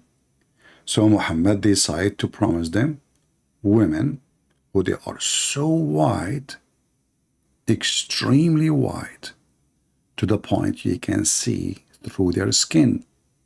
If you see someone so white, you can see the vein under the skin. The person who have darker skin, you cannot see that.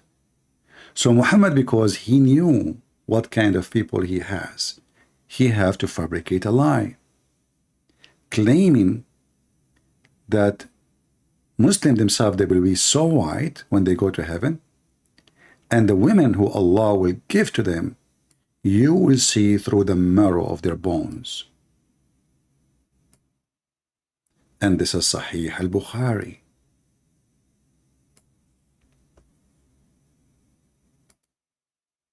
Muslims, what if a Muslim man, he like a dark-skinned woman?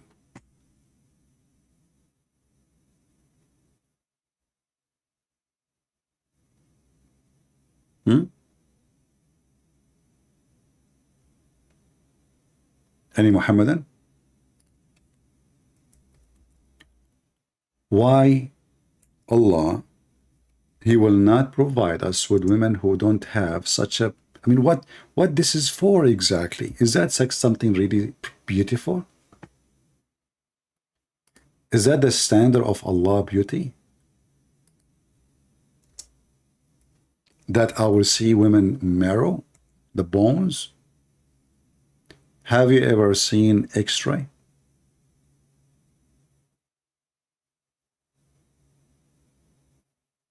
How beautiful is that?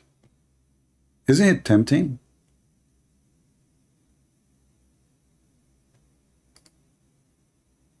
You know, if you think about it, I think it's very tempting. Maybe you do not know what we are talking about yet. I will give you an idea. Imagine now you are in heaven and your beautiful wife, she starts making some kind of very sexy positions. Very sexy. Look at this one. Or this one. What do you feel? Can we describe how Allah,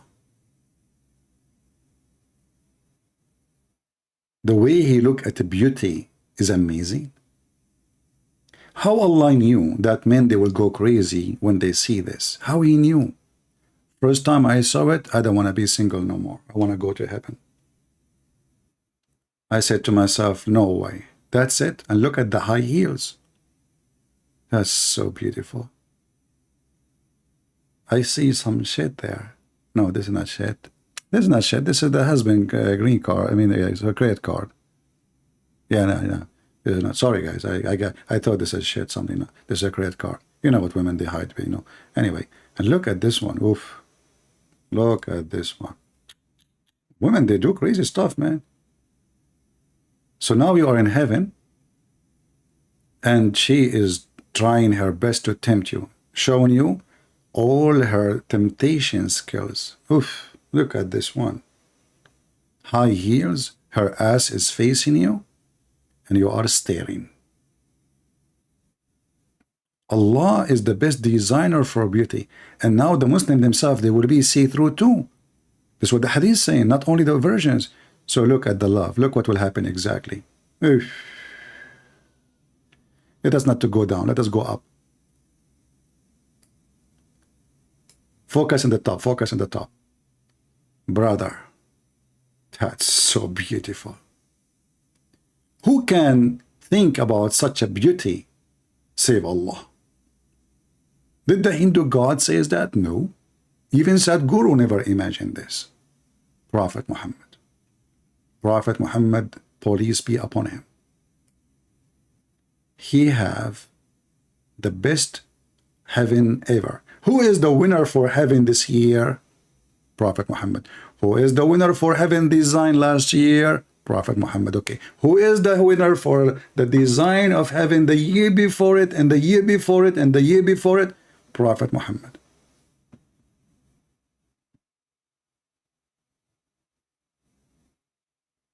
Who can beat that?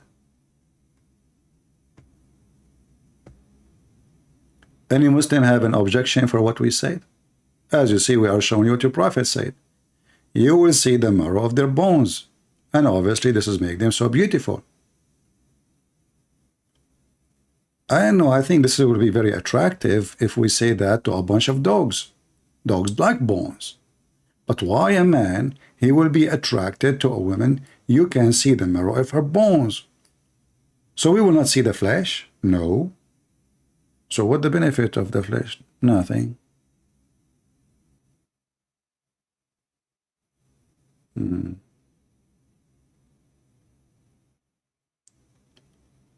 Do we have any Muhammadan want to join us?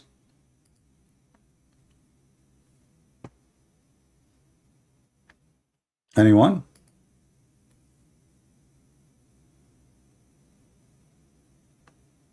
Do you see why they don't want you to read the hadith? Do you see why they wash their hands from the stupidity of Muhammad?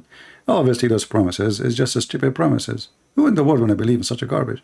That Allah will make you so white to the point people they can see through your bones. And this is for the men and the women. Muslim Sheikh is what about him, Mr. Knight? What about him? Muslim Sheikh, what is that? You keep saying to me Muslim Sheikh. What about him? What I would do to him?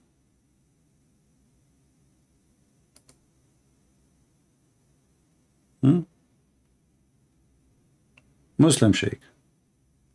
At least if you want to tell me something, make a sentence so I can read it. You are making Quran now. Muslim Sheikh name is. What is that? Do we have any Muhammadan? And please don't call me if you do not know what the meaning of your name.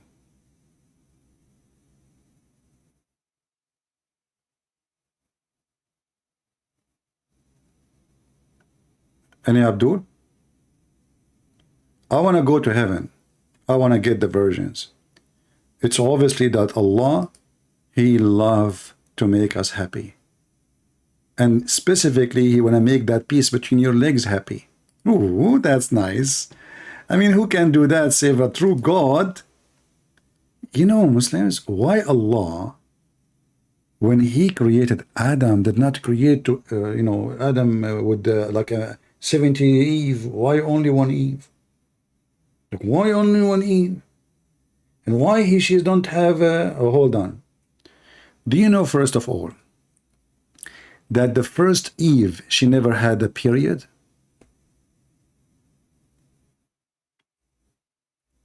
Do you know that? Who is a Muslim knows why the first Eve and women after her, for some time, they never have a period? Any Muslim knows?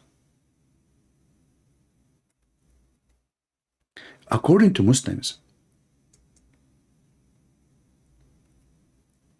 women after Adam and Eve, their children, they don't have period. But then those women, they made a mixed party, men and women. So Allah, He punished the women. And He cursed them. And He made women have period. And since then, women, they have period.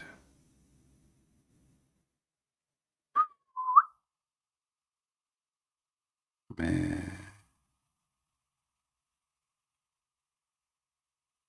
Must be a true story.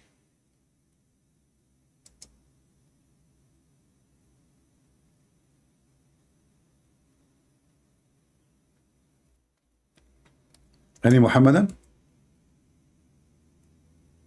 Why Allah did not make the men have period? I mean, they are mixing with the women too.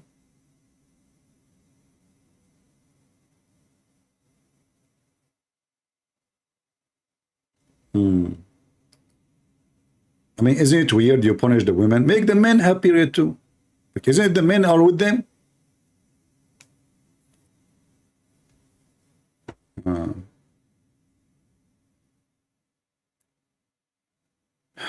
Do we have any Muhammadan?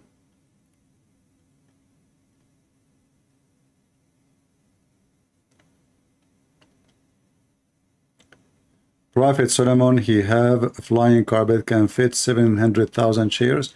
Well, depending the story. Some they say 600,000, some they say a million, some they say, depend who is saying the story.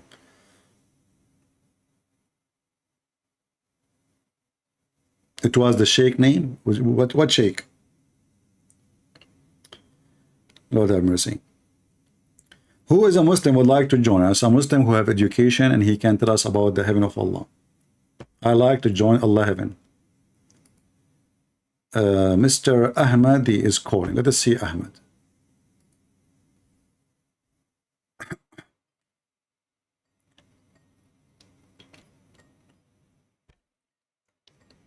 We are calling Ahmad.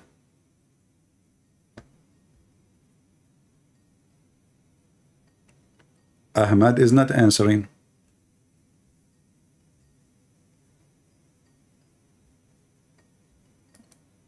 Ahmad, why you are not answering, my friend? Let us see Ahmad.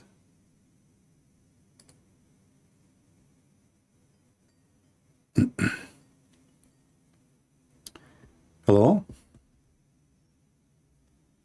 وعليك السلام. عارف ان حضرتك مصري. أنا مصري. I speak I speak I speak in English. No, I speak. Yeah, I'm speaking English. Yeah. Okay. I speak in English. Huh. I will, if I proved one lie, you are a liar. Okay. Okay, You no accept problem. it? Okay, no problem. Go ahead. You said Arabs are racist because they don't like black women, right? Uh-huh. The the the origin of Arabs are black. Mm-hmm. Hajar Uh-huh. was a black Egyptian who married Ibrahim, who gave birth to Ismail, who was the father of the Arabs. So you can't see it. Okay, I want to go with you. First of all, Hajar, the Coptic, are not totally black. They are darker skinned, but they aren't black. And we can show images, and people will see. They are African, yes, but they are mixed with the Roman. Because in case you do not know, that this nation is mixed with everybody, even with the Jews. Secondly, do you have any proof that Muhammad and the Arab are from Hajar? Isn't it in your book it says that Ishmael himself, he learned Arabic from the Arab at the age of 11? معروف. English, please. English. The Ismail is known the father of the Arabs. What, you have to give me a proof of that. I can get you. Okay, go ahead. I'm listening. I don't know a proof of hadith, but another thing that I'll tell you that the prophet married a woman named Sauda, which was black. Sauda doesn't mean that she is black, my friend. She's an Arab. She is not a black. Sauda is a name.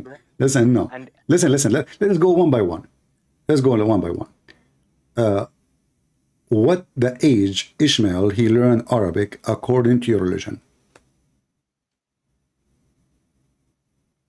Give me a minute. Huh? Give me a minute. I will give you a year, no problem.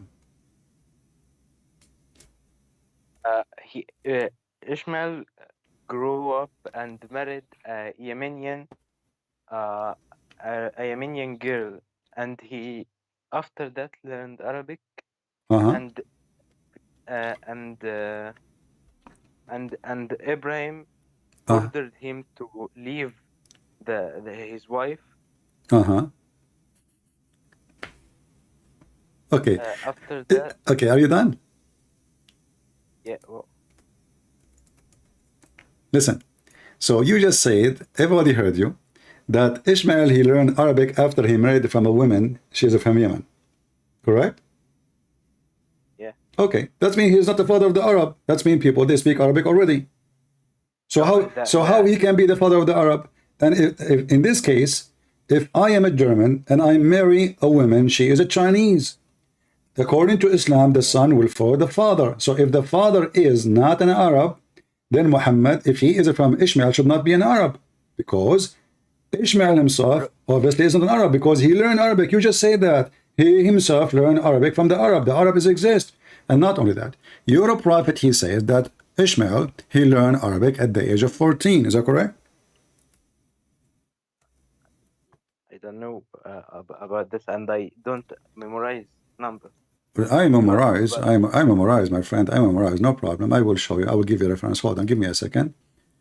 It says in the hadith that the first one who learned from, like, supposedly between you, is Ismail, and he was 14 years old. Do you agree with that or no? Well, again, because I was opening the YouTube. Huh? What? Can you repeat it? Because I opened the YouTube. Like, I was opening the YouTube. Okay. According to your prophet, he was the first of the tribes to speak Arabic, from his tribe, not from the Arab. And when Allah taught him Arabic, he forgot the language of his father. Is that correct? He forgot the language of his father. What is his father's nationality? Aramaic. No, it is not Aramaic. He was. So what was the language of what was the language of Abraham? He was born in Iraq. Okay, the people in Iraq at that time, they are the Aramaic. They speak Aramaic. Okay. So now, Bro, Ishmael, listen, Ishmael, I'm going to show you a bunch of reference, all right?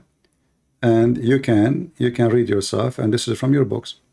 You will see that your prophet, and you are the one who agree, that your prophet, he made it clear that Ishmael never spoke Arabic.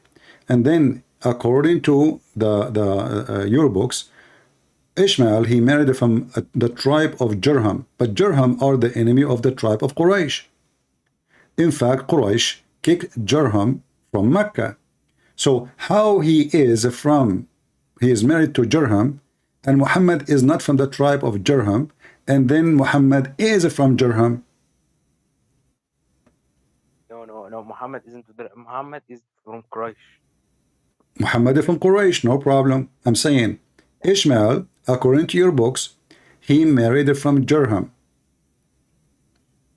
No, where it says he married Durham.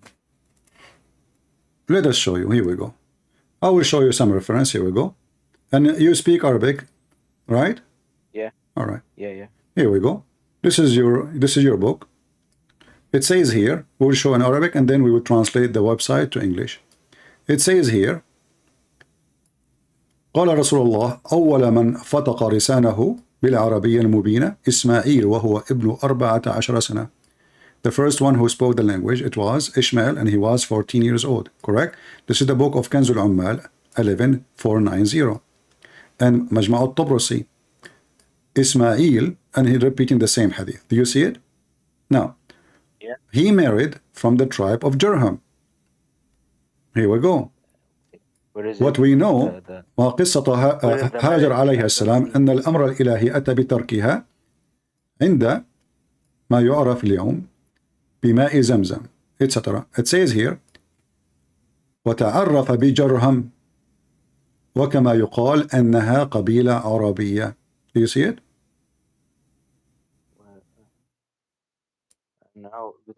So he introduced to Jurham, which is an Arabian tribe, but this is the enemy tribe of Quraysh, and Jurham used to be in charge of Mecca, and then Quraysh kicked. Where is the enemy?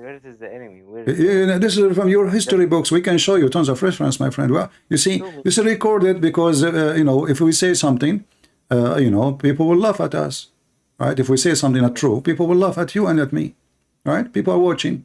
But this is so how Ishmael, he is the father of the Arab, but he is learning Arabic from the Arab.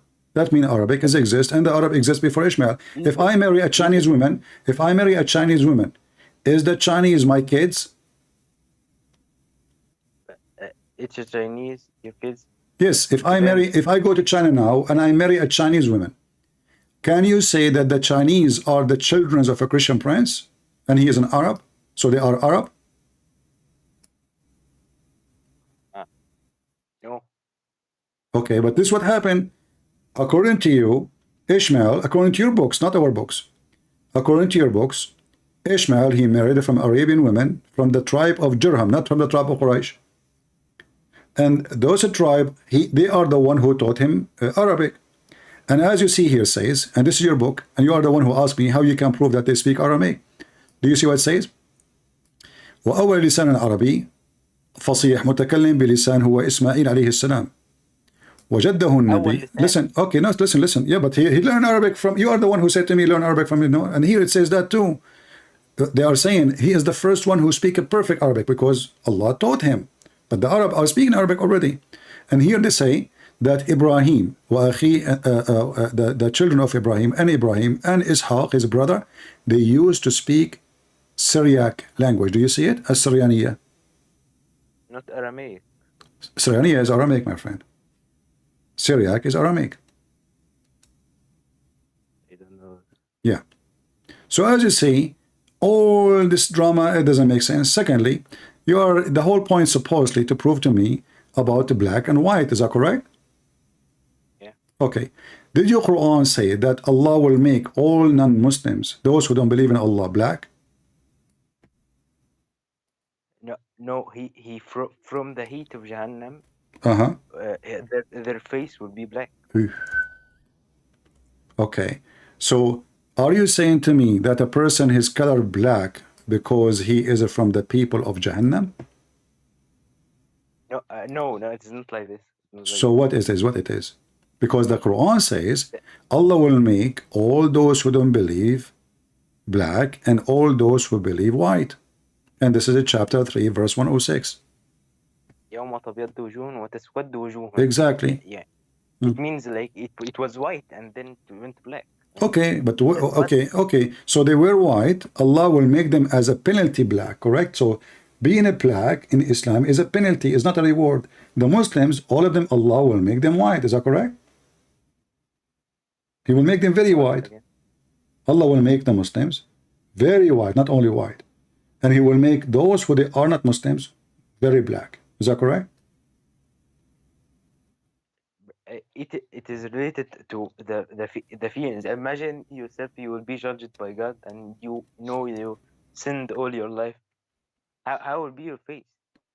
So my face will be black because I sinned all my life? It is like of the sins. Oh, so you are saying that I sin. If I sin, Allah will make, I will be black. So sin make people black. That's what you are saying. The sins is like marks, and it will make. Okay, so sin make you black. Exactly. That's what we are saying. Islam teach that when you sin, Allah will make you black. Bro, you put Jesus in your churches. Don't change. A white man. Don't change. No. First of all of those, you go to Africa, Jesus is a black. You go to Asia, Jesus is a Filipino. He is a Korean. You go to a white society, that's normal. But this is all not from the Bible. People they make those are not even accepted from the Bible. The Bible says, make no images for what up in heaven or down on earth. This is the Bible. People they do sin. People they do wrong. I'm asking you now, why? This is your God, not people doing that. Your God saying he will make all those who believe in him white, and you just said Allah will make you black because you commit sin. See, on the day when some faces will be lit up with like the light. No, you will make it white. There's no light. There's no light. Don't add word. You speak Arabic. I speak Arabic. It says يوم تبيض وجوه وتسود وجوه. Not light up. The translation. You are not a translator, a perfect translator. This is the false translation. That's why they put it between two brackets.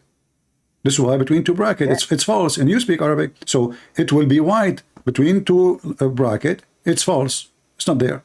We go by what's there. And then he says here again, but those who their faces will be white, they will be with Allah mercy. There's no light of the word of Allah.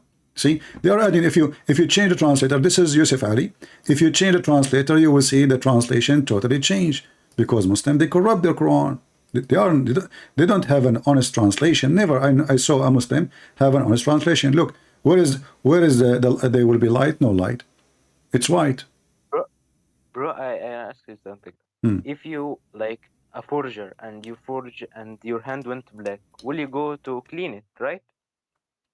So you are saying to me, if you are committing sin of forgery, your hand will be black. Don't play with words. I say if you cleaned your hand from black substance or black wood. Yeah, but you see, if I am this is racist. Hold on. So Allah now he is rewarding the ones who they are believers by being white, and he is punishing. He's not making why even who care for the color? Why he care for the color? Why? What a big deal? Why Allah don't take them? The black, the white, the Indian, everybody, no problem. He is a Muslim, take him to heaven. Why he will make all Muslim white and all non-Muslim black? Like it is in the afterlife. The afterlife has No, no, no, no, another. no. Okay, hold on. Let's say I will go with you.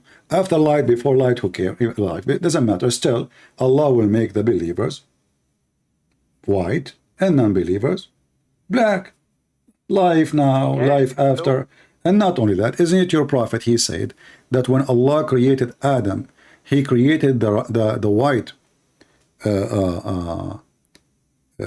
the white people from the right shoulder of Adam, and he created the black people from the left shoulder of Adam.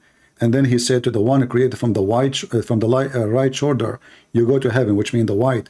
And he said to those who they are created from the left shoulder, which means the black, you go to hell, and I don't care. No, this is not right. What if I show you the No, no. hadith? What if I show you the hadith? The hadith I know is there is no difference between a black and white except for That is a goodness fake and hadith. things. That is a fake hadith. No. It's it's Sahih. Okay, which book this book we can find it? I will get it for you.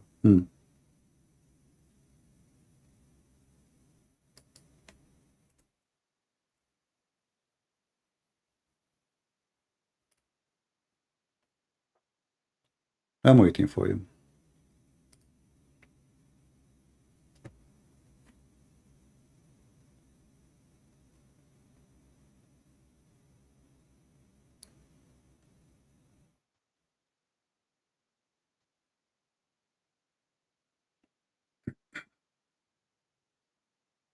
Downloading.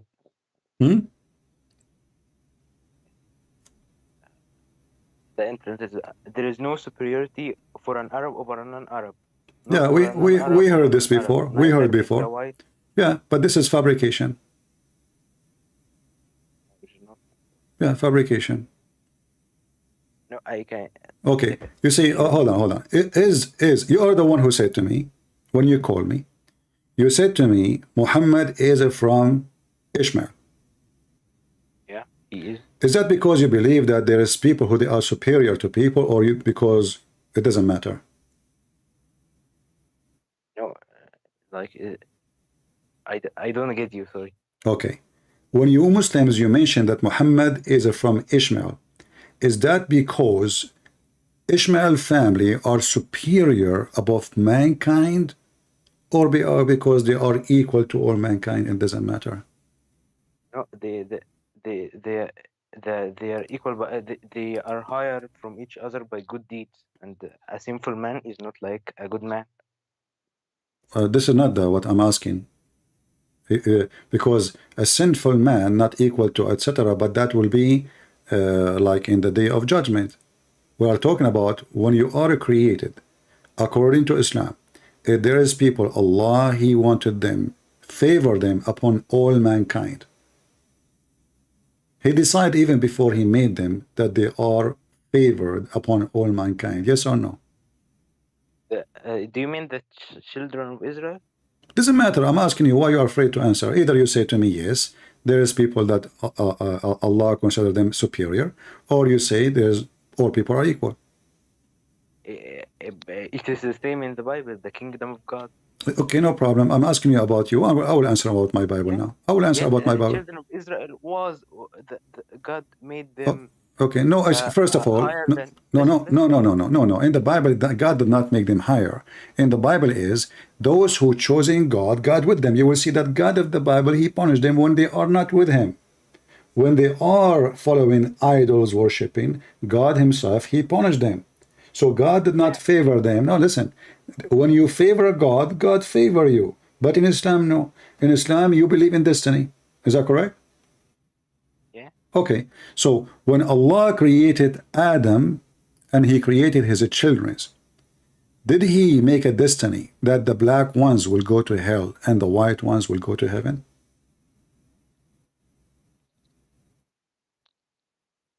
No. Huh? No, the companion of the Prophet Bilal alayhi salam, he was from the from the people that the Prophet said to him that he will enter Jannah. He will enter Jannah. He is fooling him. Isn't it your prophet? He made fun of the look of Bilal. He says, Ra'sahu ra'su zabiba. He said you obey your master, your chief. He hired him to be a chief because he's a strong black man, and then he made fun of his look. He says his head is a raisin head. Is that true? No, Okay. no. Get me your hadith. All right, here we go. Okay, no problem. Here we go. We will go to the hadith.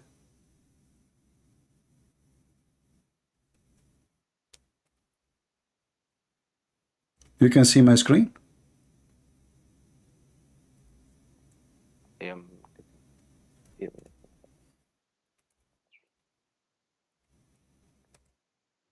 yeah. All right. Yeah. Let us see the hadith about Bilal. Here we go. Do you see it? Yeah. He made fun of the Ethiopian, and he said, he hired him, but he never freed him. Still, he's a slave. This is number one. Muhammad, he owned Bilal. Abu Bakr bought Bilal, and Muhammad never released him. This is why after he died, Bilal was crying. He said to Abu Bakr, if you bought me for the sake of Allah, then release me for the sake of Allah. If you bought me for yourself, keep me for yourself. And we can show you the hadith. The Prophet said, listen and obey. You're a chief. He's not a free man, but he made him a chief because he is good in war. He gave him a group of Muslims. You are in charge of them. Those Arab, they says, we will not let a black man to lead us. Muhammad, instead of saying, so what if he's a black man? He's making fun of his look. He says, obey him even if he is an Ethiopian whose head is like a raisin where made your chief. Do you see it? It was not to Bilal. It was not to Bilal. It was not?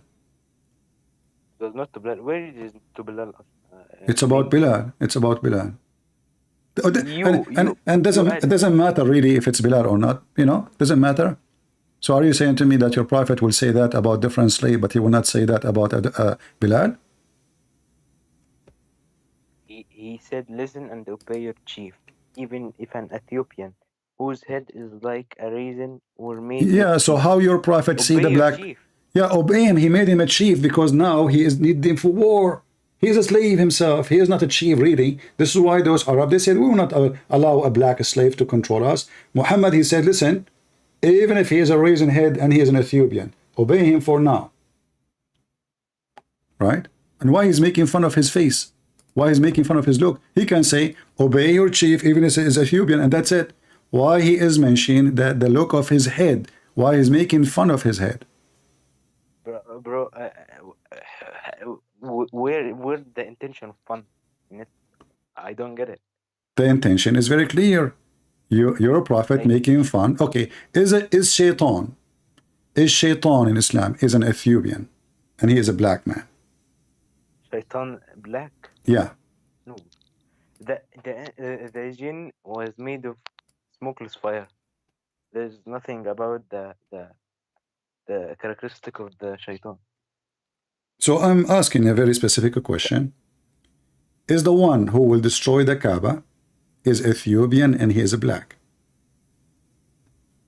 No. This is Ibrahim al-Habashi, and he tried to destroy the Kaaba, but God made him feel. It is Ibrahim al-Habashi. No. This is fiction story. I'm talking about something else. A person. It's not fiction. My friend. It was. We can go there later. But we can go there. But I'm asking you, different story. Is it true that your prophet, he said, that a person who have funny legs because he's a black, he is the one will destroy the Kaaba? No. Shall we show the hadith? Yeah. All right. Okay. Here we go. We go in the hadith.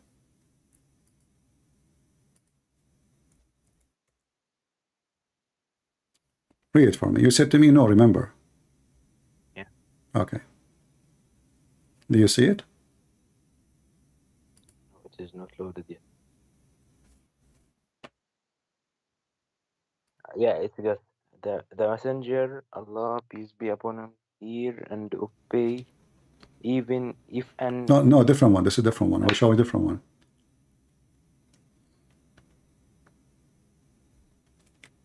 Listen and obey, even... No, this is not. My friend, this is a different one. It says in Arabic, يخرب الكعبة The Kaaba ذو will السوي. Yeah, be go ahead. destroyed Uh-huh. by Abyssinian man having two small chunk. Yeah. So he's what? He's making fun of his legs. He is Abyssinian. He is an Ethiopian. He is an enemy. I don't know. It is Doesn't matter. He is a black man. He is a black man. Okay. Who is the one Allah hate most? Who is the one Allah hate most? Yeah.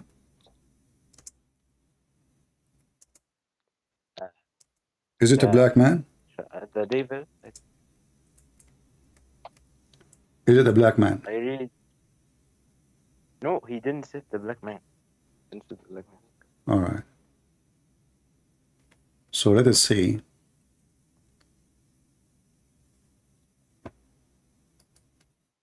If this is true or not. You notice everything you say to me, I show you the hadith, and then you know, like it turned to be that I'm right and you are wrong.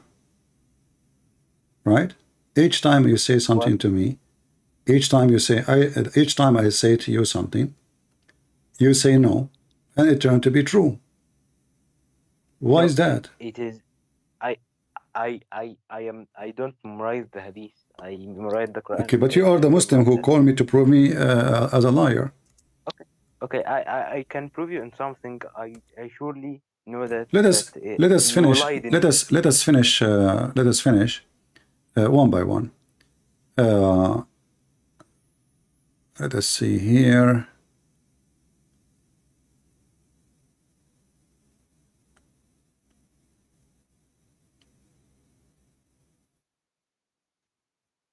Like here, as you see, even your prophet, even he discriminated animals just because if they're black. Like a black dog is the devil. Is that correct? It is the hadith that shows the prayer is served by a woman. Yeah, it says, they ask him why the black dog, what's specific about the black dog? He says the black dog is the devil. Is that correct? The prayer is served by a woman, a donkey, and a black dog. If there is not something like the handle of saddle. Can you get the Arabic one? The Arabic, it says here. Can you get the Arabic one? Hold on, give me a second. This one here. It says here, you can read in Arabic, no problem.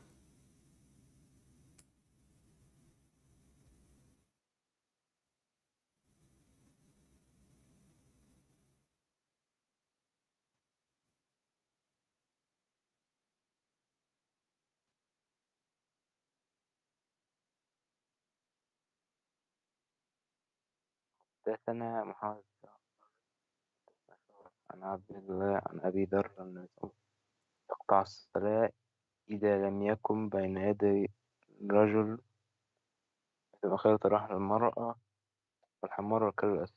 قال قلت ما بال الأسود من الأحمر. قال سألت رسول الله صلى الله عليه وسلم كما سألتني. قال الكلب الأسود شيطان. What is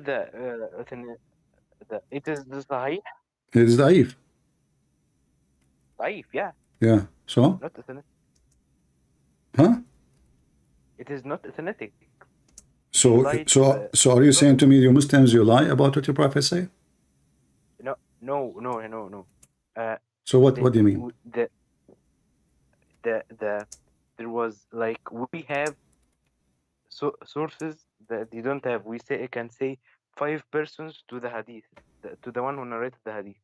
One like they were like many people who purified it. Like if you, for example, you narrated a hadith about the prophet. Okay. And I asked the person who heard it, did you listen to, for example, Christian Prince tell the hadith? He says yes. I go to Christian Prince. He is dead. How do you say the hadith when he is dead? But isn't it all the hadith? You collect them more than 200 years after Muhammad? No. First of all, this is not da'if. This is sahih. But I wanted to show people how Muslims, they try to find a solution to run away. They change their answer, depend in what proof we give, not their faith and what they believe. No, they find an excuse to escape. Suddenly, you just start giving me a story about what is da'if and what's sahih. But shouldn't all the Muslim books be having only true stories about their prophet? Why Muslim will lie about their prophet? Why Muslim they say to us that we are Muslims who lie about what Muhammad did and what Muhammad said, and now we print it in a book, we translate it, we publish it. The second you show it to me, I say to you, I don't accept it. So why is this a drama? That means Muslims' sources cannot be trustworthy. Number one. Number two, when a Muslim he say this is sahih, it's just a fabrication too. Why? Because you said to me somebody is dead. How we can find out? Well, those hadith are collected by people who exist hundreds of years after Muhammad. They never saw Muhammad. They never met Muhammad. They never saw the companion of Muhammad. So how we can be sure that what it said been said? All is this is a fabrication, the same as the Quran. If I ask you, if I listen, let us make it simple. Let us go back to the Quran. That will be better. I want to argue with in the day of judgment. How people will become white and black? Is that like Allah will command the bad one to become black and the good one to be white, or he will use somebody? No, it is not mentioned. Bro, if you are sad or like shocked of something, we say your face turns dull. It's then black because you are depressed. Is this racist? No, it's not racist. It is the human nature. If you are depressed or something, your face turns black. But imagine the end of your life will be a hell. Okay, but this is not an answer. I'm asking you. And when Allah, he will make people black and white in the day of judgment. The bad ones, he will make them black. The good ones, Allah will make them white. Is that by Allah saying, you be black and you be white, or Allah will send somebody? No, it is their nature. What do you mean? Like the people who sin know they sinned, so they will be very scared and sad that their face will turn dull or like. So you are saying this will happen automatically? Yeah. Okay, we will go to that. When Allah created them in the beginning, black and white, how Allah created somebody black and how He created him white, and then we will go back to heaven to understand. I don't know honestly. Okay. So what do you know? I do. The hadith that I told you. لا فرق بين عربي. There is no difference between Arabic. Well, we are reading Quran now, and we will read Sahih Hadith too. As an example, here, this is your Prophet Hadith. It says, you can see it with me in the screen. And this is a very authentic Hadith. It says, خلق الله آدم من حين خلقه فضرب كتفه اليمنى فأخرج ذرية بيضاء. When Allah created Adam, when He created him, He struck his right shoulder, and He brought forth his offspring white like small ants. And then He struck his left shoulder, and He brought forth offspring black like charcoal. Then He said to the party from his right side, which mean the white ones, you go to paradise and I don't care. And He said to the one who they are brought from the left shoulder, you go to hell and I don't care, which mean the black. This is your Prophet's statement. Wait a minute, I check it here.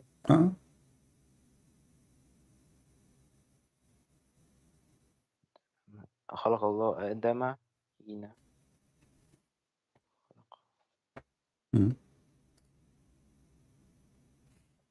here فأخرج ذرية سوداء كأنهم الحمى. He produced the black people like they would magma. Is this hadith meant to the black skin? It says, it says He made them black like a black charcoal. He made the white, He made the black. Those are human. Those are not chicken. Those are human. Those are children of Adam. So from the right shoulder, right in Islam, the right hand of Islam, it's mean the good hand. Left hand in Islam, it means the bad hand. So according to your religion, black people are created from the bad shoulder, white people created from the good shoulder. See the characteristic of blackness for this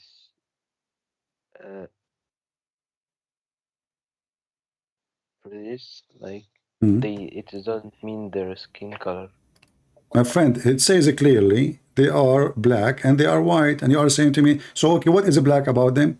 Why it's mentioned that ذرية بيضاء, offspring. He hang up. Mr. Ahmad, he hang up. Let's call him again.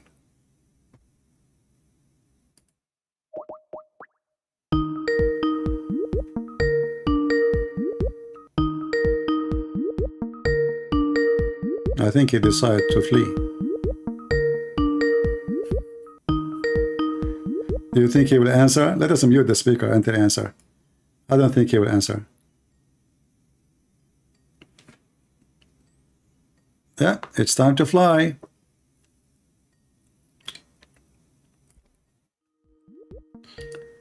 He's not answering.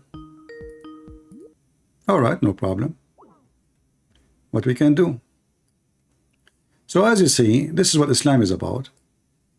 Racism, hatred, and discrimination. Why does God wanna make such a statement?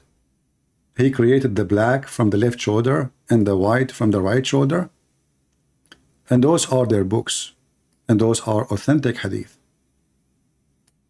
All of this, what we see here, is authentic hadith.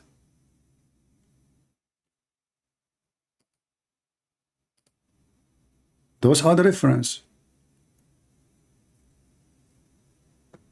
Can the Muslim deny?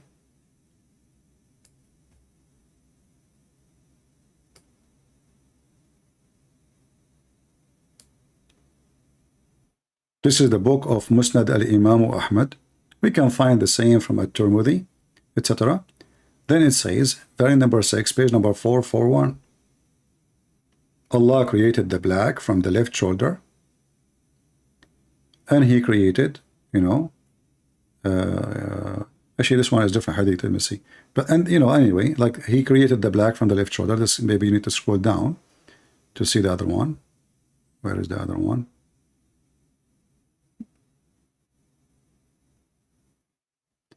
Yeah, anyway, that one we showed him is enough. But as you see, this is cannot be, the Muslim, they try to fool black people. They say to them, Islam for everybody. And in fact, Islam is an extremely racist cult made for the Arab, the white Arab only. When this guy, he tried to say to us that, Ishmael, he married, a woman, she is a black. First of all, I believe that Egyptians are not black. Egyptians are mixed, color. They are not really black. Black is something different. However, we have the Bible. The Bible makes it clear that Ishmael, he married an Egyptian woman, and he lived far away from Mecca. His Egyptian mother marry Egyptian children, so now the kids, they will be Arab. That is impossible. Same time, Muslim, they have no proof. Actually, Muhammad do not even know the names of the children of Ishmael. If you go and check the names Muhammad he mentioned about the children of Ishmael, you will find names. Nobody can find them anywhere. All the names Muhammad he come with, they are fabrication. As an example, Ramses II. Let us see this guy. Hello? Hello?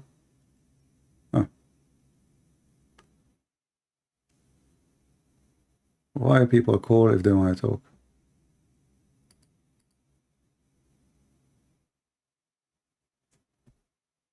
Oh boy. Do we have any Muhammadan would like to join us live on air?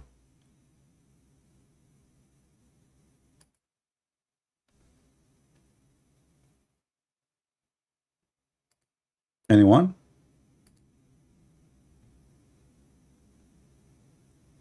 Who want to give it a try?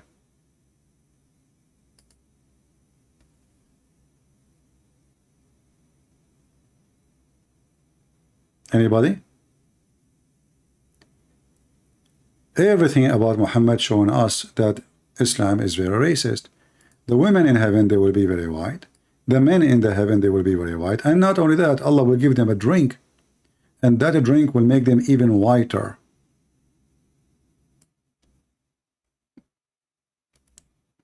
I suspect that the drink will make them whiter. I think is going to make them have a diarrhea. Any Muhammadan would like to join us? Let me give you the link here. And you can use Google Translation when you open it. Use Google Translation, because if you don't use Google Translation, you cannot translate.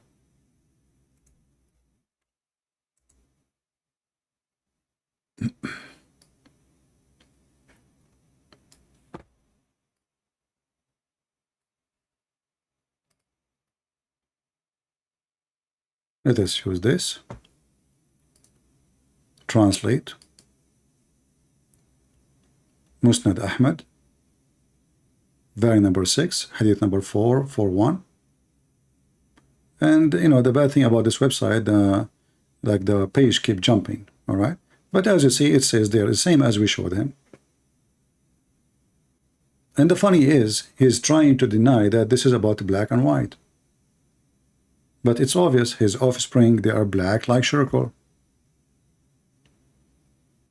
White offspring, they are white like white ants. He even described them how they look like based on object. The black like charcoal, and you need to notice here why he mentioned charcoal. Something is going to be burned. Something is going to be in hellfire.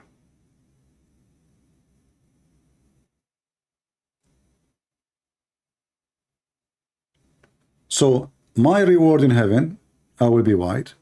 Women, they will be given to me in heaven, they will be white. Boys who will serve me in heaven, they are going to be white too. This is a white heaven. Only white is allowed. How the boys in heaven look like? The boys.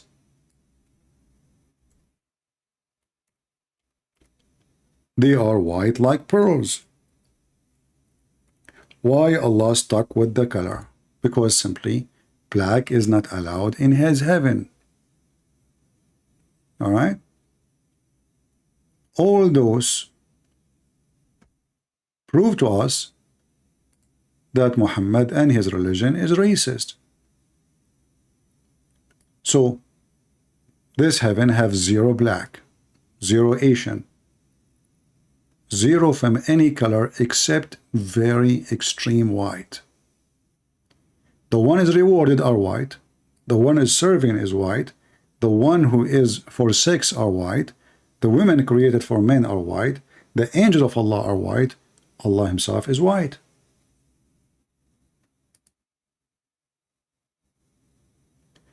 And then they say to you that Islam is not a racist. The funny is, he called me to get me busted, right? Well, I have to say, you got me busted, my friend. All right?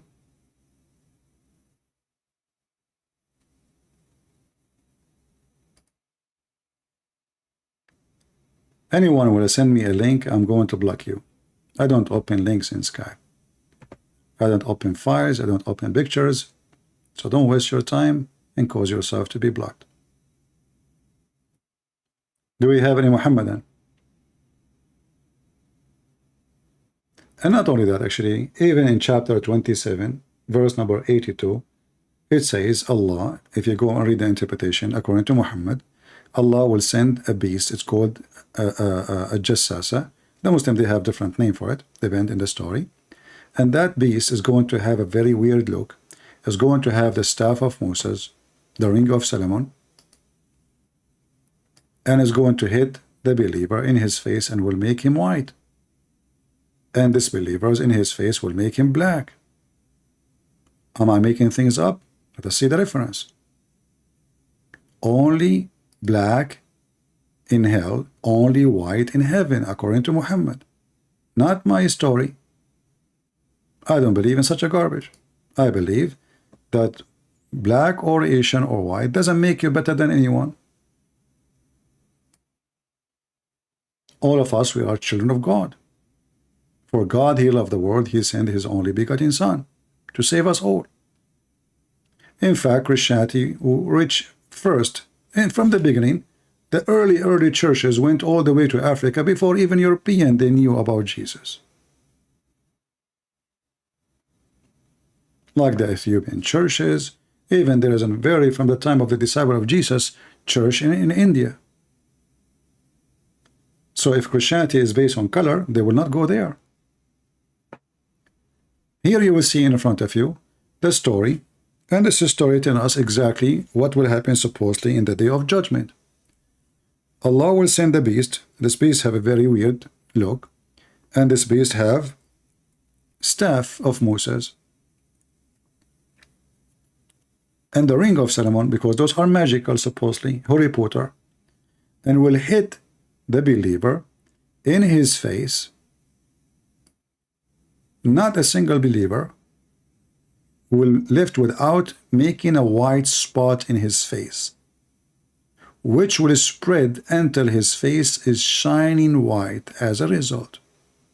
And there will be no disbeliever left without making it a black spot in his face, which will spread until his face is black as a result. I mean, can we make it more clear than this? You can open any website, Ibn Kathir, chapter 27, verse number 82. It's in the front of you. And this beast have a very weird description. As you see, its head like the head of a bull, its eyes like the eyes of a pig, its ears like the ears of an elephant, and Muhammad, Allah, he made a cocktail.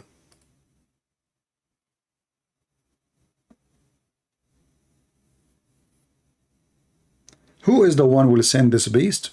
Allah. But this is against what the Bible teaches. The beast is not from God. Beasts are from Allah in heaven, by the command of Allah.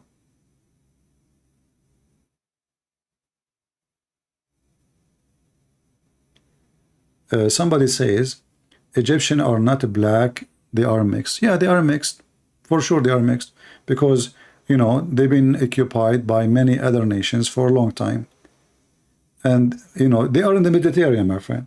In fact, if you go right now to register yourself in the government of USA, like they ask you about your race, if you are from Morocco, Tunisia, Libya, Egypt, Israel, Syria, all those, they are considered white. You don't put black. Go check it out. Those are Mediterranean. You will notice that the black ones is when you go to Sudan. This is not Egypt. This is never was part of Egypt. When you go deep in Africa, this is where you see the black people. The more you get to the sea, the more they are mixed. Even there is some, they are blonde. Why there is blonde in Egypt? Because simply they are mixed with the Roman. As an example, Mary the Copt. Mary the Copt. This is 1400 years ago.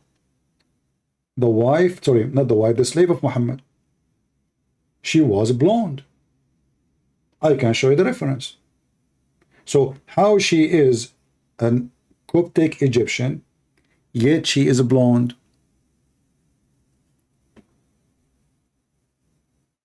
If you don't believe me, call me, I will show you the reference. She is blonde. Not white only, blonde.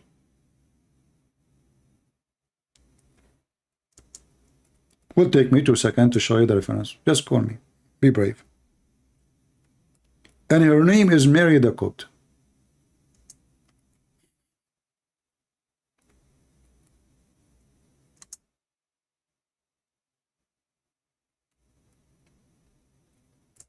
That's why, you know, she was sent to Muhammad, because the one who sent her, he knew that those Arab, they like white women. You don't send a black woman for sex. You send a white woman.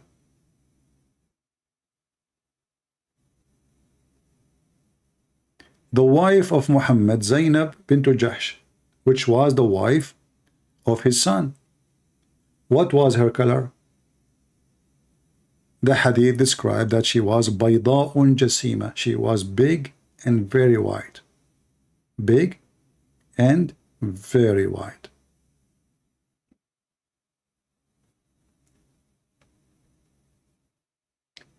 And if you don't agree, get me busted. Call me.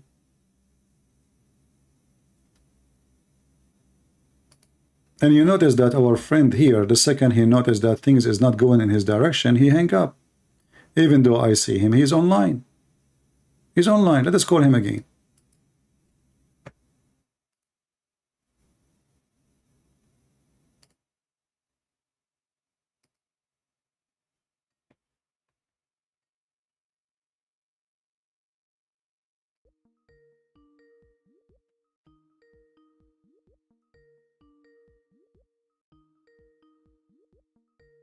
You see here what I say?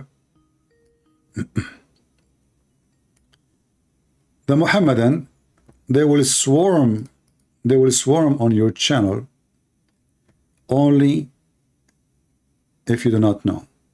The second they notice that they are losing the ground, overwhelming evidence, they retreat.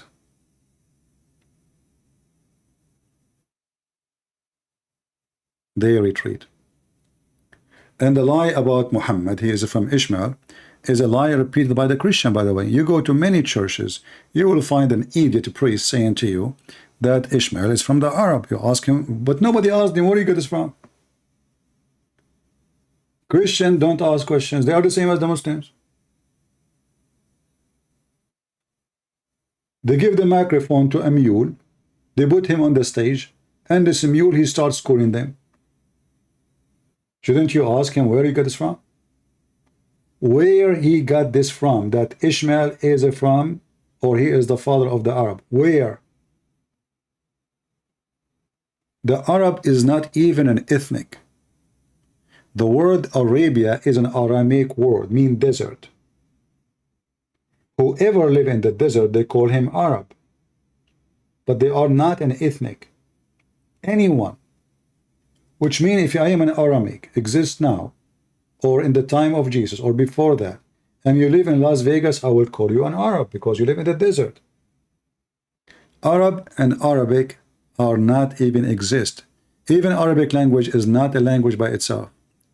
It took a lot of time to become, let us say, a language, but it is nothing but a collection of languages. Specifically, most of it is coming from the Aramaic.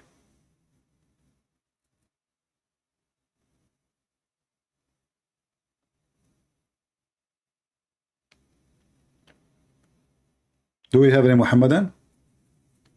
Islam is very stupid, and the promise of Allah is proving Islam to be stupid. What kind of God he promised me that if I believe in him, if I convert to Allah, he will give me a bracelet. He will give me a pillow. I will be reclining on the pillow. What is that? I will be wearing a bracelet made of gold. In different verse, he says silver, depend. I will be wearing a t-shirt, it's a green, a uniform. All Muslim will wear a uniform which is a green, which is really weird and make me sick. Because isn't it enough all the trees around me is green? I will be green too, like a lizard. And then you will be wearing a bracelet from gold, and you will be reclining on a pillow, sitting on a bed. This is heaven of God? What is this? Pillow, bed, bracelet made of gold. And then there's thousands of little boys who they are like pearls, they are very white, serving me. Boys in my house serving me? That is disgusting.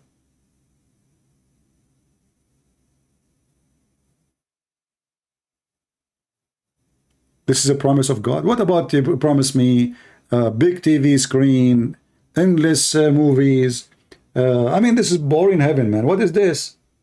As long you focus in material stuff, as long the focus is not in spirituality, it's in my belly, my stomach, my private part. Okay, make me happy. Here we go. And all day long, just eating and effing. That's it. No movies, no sport. There's like a Macy's Day or a football game, like, you know, two team, something exciting. Can we watch Star Wars movie? It is a cartoon. Are we going to have Mickey Mouse?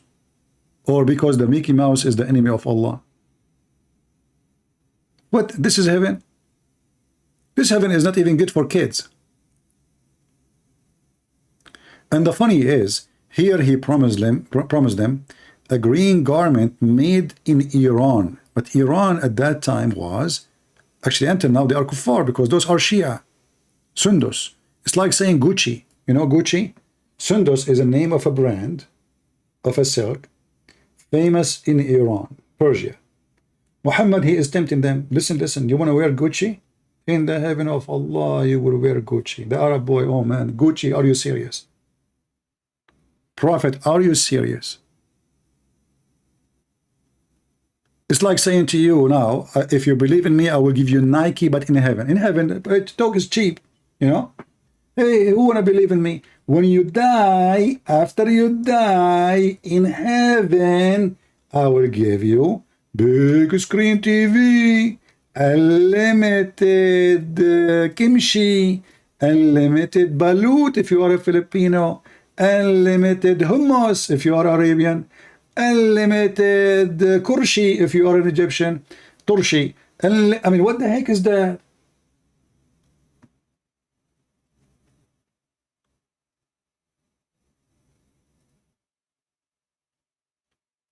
And not only that, according to Muhammad, each one of us will have two heavens. How I can live in two heavens in the same time? Two heavens?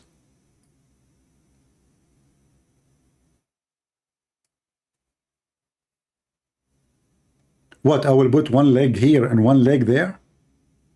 And then my wives will be living between my legs, enjoying the scenery?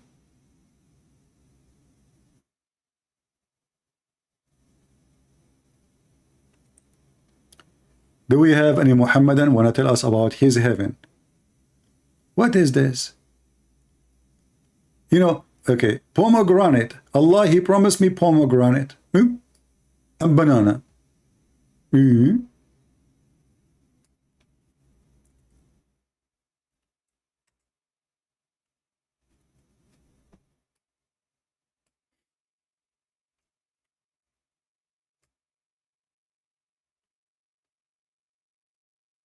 Who don't want to eat pomegranate in heaven and banana? Let's read together. I mean, look at the promise. I mean, what? Yeah.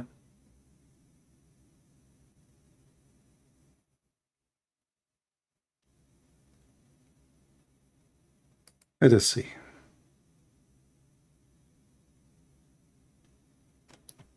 الرمان وما أدراك ما الرمان.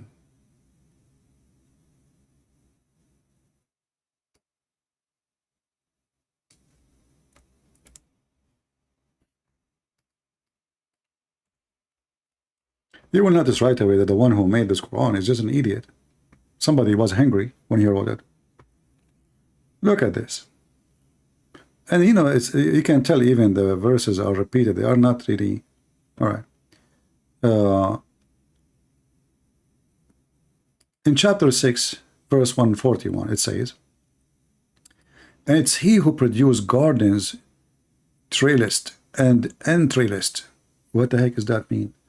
And date palms and crops, a different shape and taste, its fruit, and olives and pomegranate, Similar in kind and unsimilar in kind. What the heck is that? Allah will give you two, like not one kind of pomegranate. There is Persian, there is African pomegranate, there is Egyptian pomegranate. They will have different style, brother, different, okay.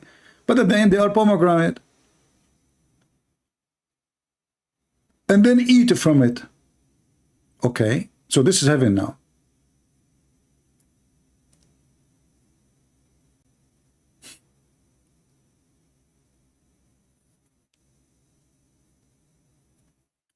According to the Quran, when Allah, He created animals, He created only 8 pairs of animals.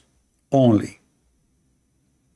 What are they? If you read, you will die laughing. If you read, you will see how stupid the one who wrote the Quran. Because 8 pairs is 16. Not 8 animals. If you read, the Muslim, they try to fix it. 2 camels. This is 1 pair. 2 cows.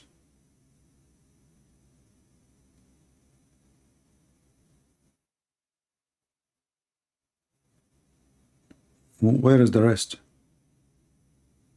Muslims, what is this? If you go before, here we see 8 pairs, 2 sheep. This is 1 pair. 2 goat. That's 2nd pair. Okay. And then 2 camels and 2 cows. What is the 8 pairs? And this is what Allah created? So Allah did not create the pigs and all the rest of the animals? Where's the chicken? What about the rabbit? Elephants? Ostrich? I mean, there's endless numbers of animals are not mentioned. But even the number is stupid. 8 pairs is 16. The second you say 8 pairs, it means 16. When we say 1 pair, we're talking about what? 2. 1 pair is 2. 8 pair is 16. If you count with me, how many now we have? We have 8.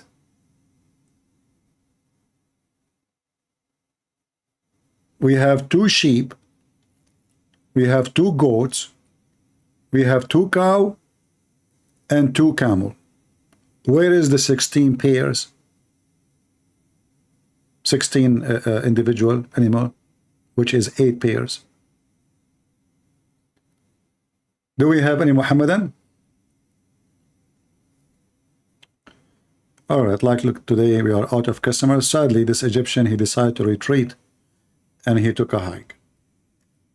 I'm going to close my Skype now and I'm going to say to you, I hope you have a good time today. Don't forget to watch the videos I'm making.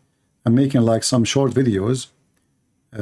Even they take longer time, but I think they can serve the purpose too. Because my videos usually they are very long. And I think the short videos can help in different way. You know, those who don't have too much time to watch, they can still enjoy watching the short videos. So don't forget to watch them and share them with your friends. And feel free for sure to download them. All my videos are for free. And we hope that people are learning. Islam will look good by the images, you know, as long as you don't live it, as long as you don't practice it, as long as you don't live the real Islam. Like you will see someone, she is an American blonde, she put hijab, she have 10 kilograms of makeup in her face, and she make a video, Alhamdulillah, yesterday I converted to Islam, but you don't know about Islam. Don't you know that in Islam you cannot even do that? Don't you know in Islam you cannot even take hair from your face? Don't you know in Islam you cannot even go in public? Alhamdulillah, yesterday I converted to Islam. They want to make videos, they want to make money. It's a business. Either you follow Islam, you wear burqa, you cover your face, you don't put makeup, you don't even take hair from your face. Muhammad, he made it so clear that a woman, she take hair from her face, Allah will curse her and the angels.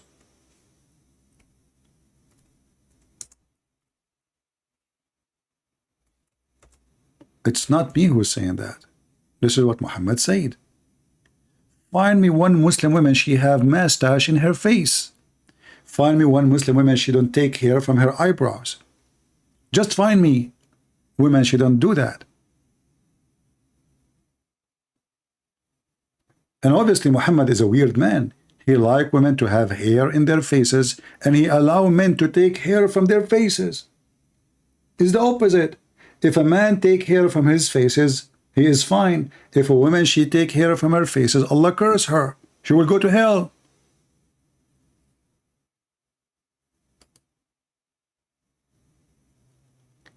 Chapter forbidden of wearing false hair, tattooing, and filling of teeth. And not only that, taking hair from your face. All right? Read it.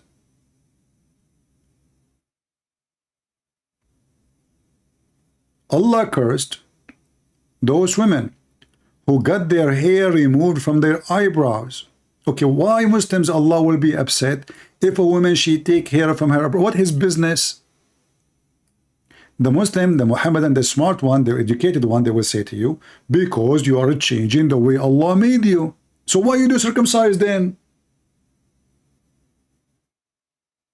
As long it's forbidden for you to change the way Allah made you, why you do circumcision, and why Muhammad can take hair from his body, and why Muhammad he shave his mustache, and why Muhammad can color his hair?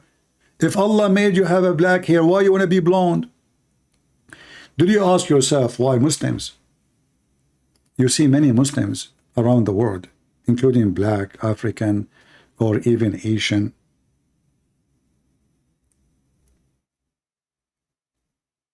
They have a blonde hair, which look weird and disgusting.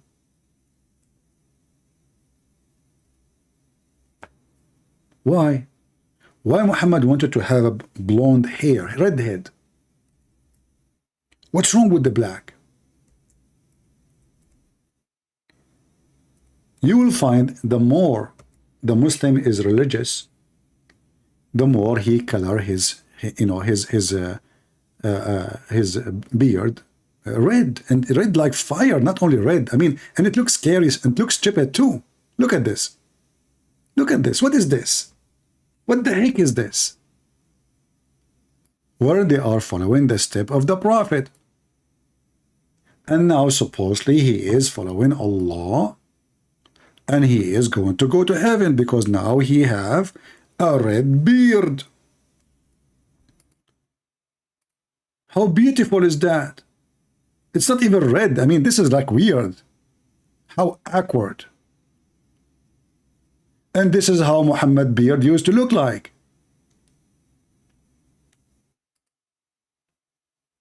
It doesn't even doesn't fit. It doesn't matter what your face color doesn't fit. This is stupid. What is this? Are you in fire? Look at them.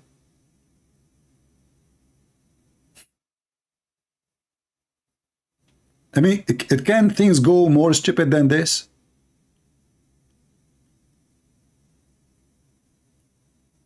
Bangladesh, Indian, Pakistani, African, everybody want to have a red beard. Why? Because the weirdo prophet, he used to do so. So why the women, she cannot take hair from her face? I thought you cannot change the way Allah made you.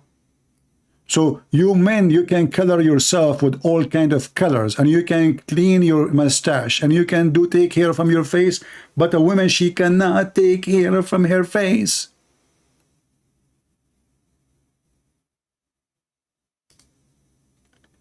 And if you are truly a servant of Allah, your beard will be on fire.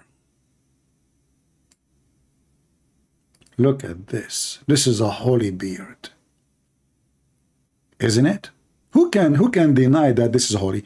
Who of you deny that this is how the heavenly beard is? So beautiful.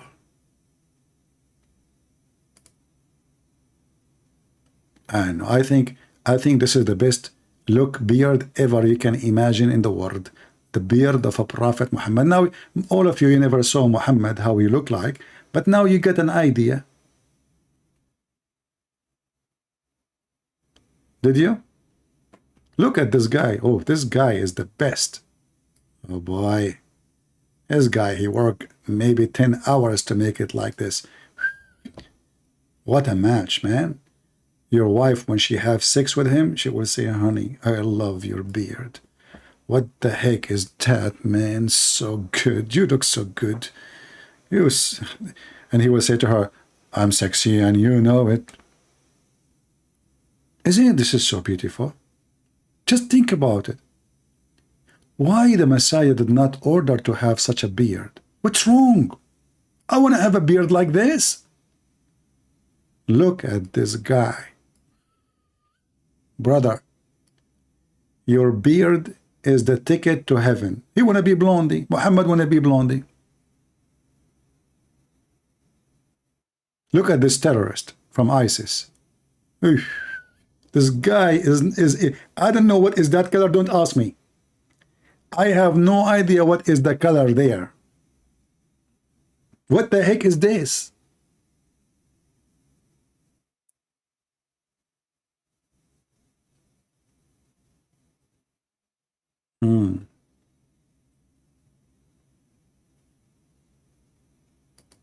And they dress like Arab. Here we go. An African guy, he dressed like Arab. That's it. He's not African no more. He changed his beard. He chopped his penis. And he speak now, he say Arabic words, even though he do not know Arabic. He forgot his origin. He forgot his ethnic. And now he is the slave of the Arab. Guys, what do you think? If I color my beard like this and I go to Walmart,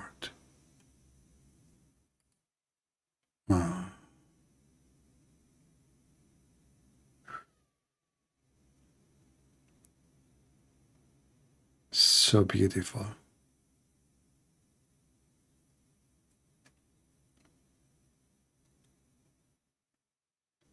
And you know, you will notice that the hair attached to his face, the one close to his face, the color is changing, because now when he color it like a few days ago, the hair is growing, and it's going to look more ugly and more ugly and more ugly, and then he have to color it again. And what for? Why I need to do this to make Allah happy? Why Muhammad is even doing that? Any Muslim can tell us? Maybe we should make just a special investigation about this. A red beard. Maybe I should make a video called Why Muslims has Red Beard. The secret behind why Walmart? Because everything there is weird. So I will feel good, because you go to Walmart, everything look around you weird. You look around, you're like, I don't know what people are wearing there. I don't know. It scared the hell of me, you know. So if you are having this such a beard, you will go between the crowd. Nobody will notice, because everything there is weird. Now you know why Walmart. It's called Walmart. I mean, what you expecting? People walking there like wolves. Anyway, may Allah guide them. So Muslims, after you pray to Allah and Allah guide Muhammad to have a beard like this, why? What happened exactly? I mean, what is the upgrade? Did you upgrade yourself by become a blondie?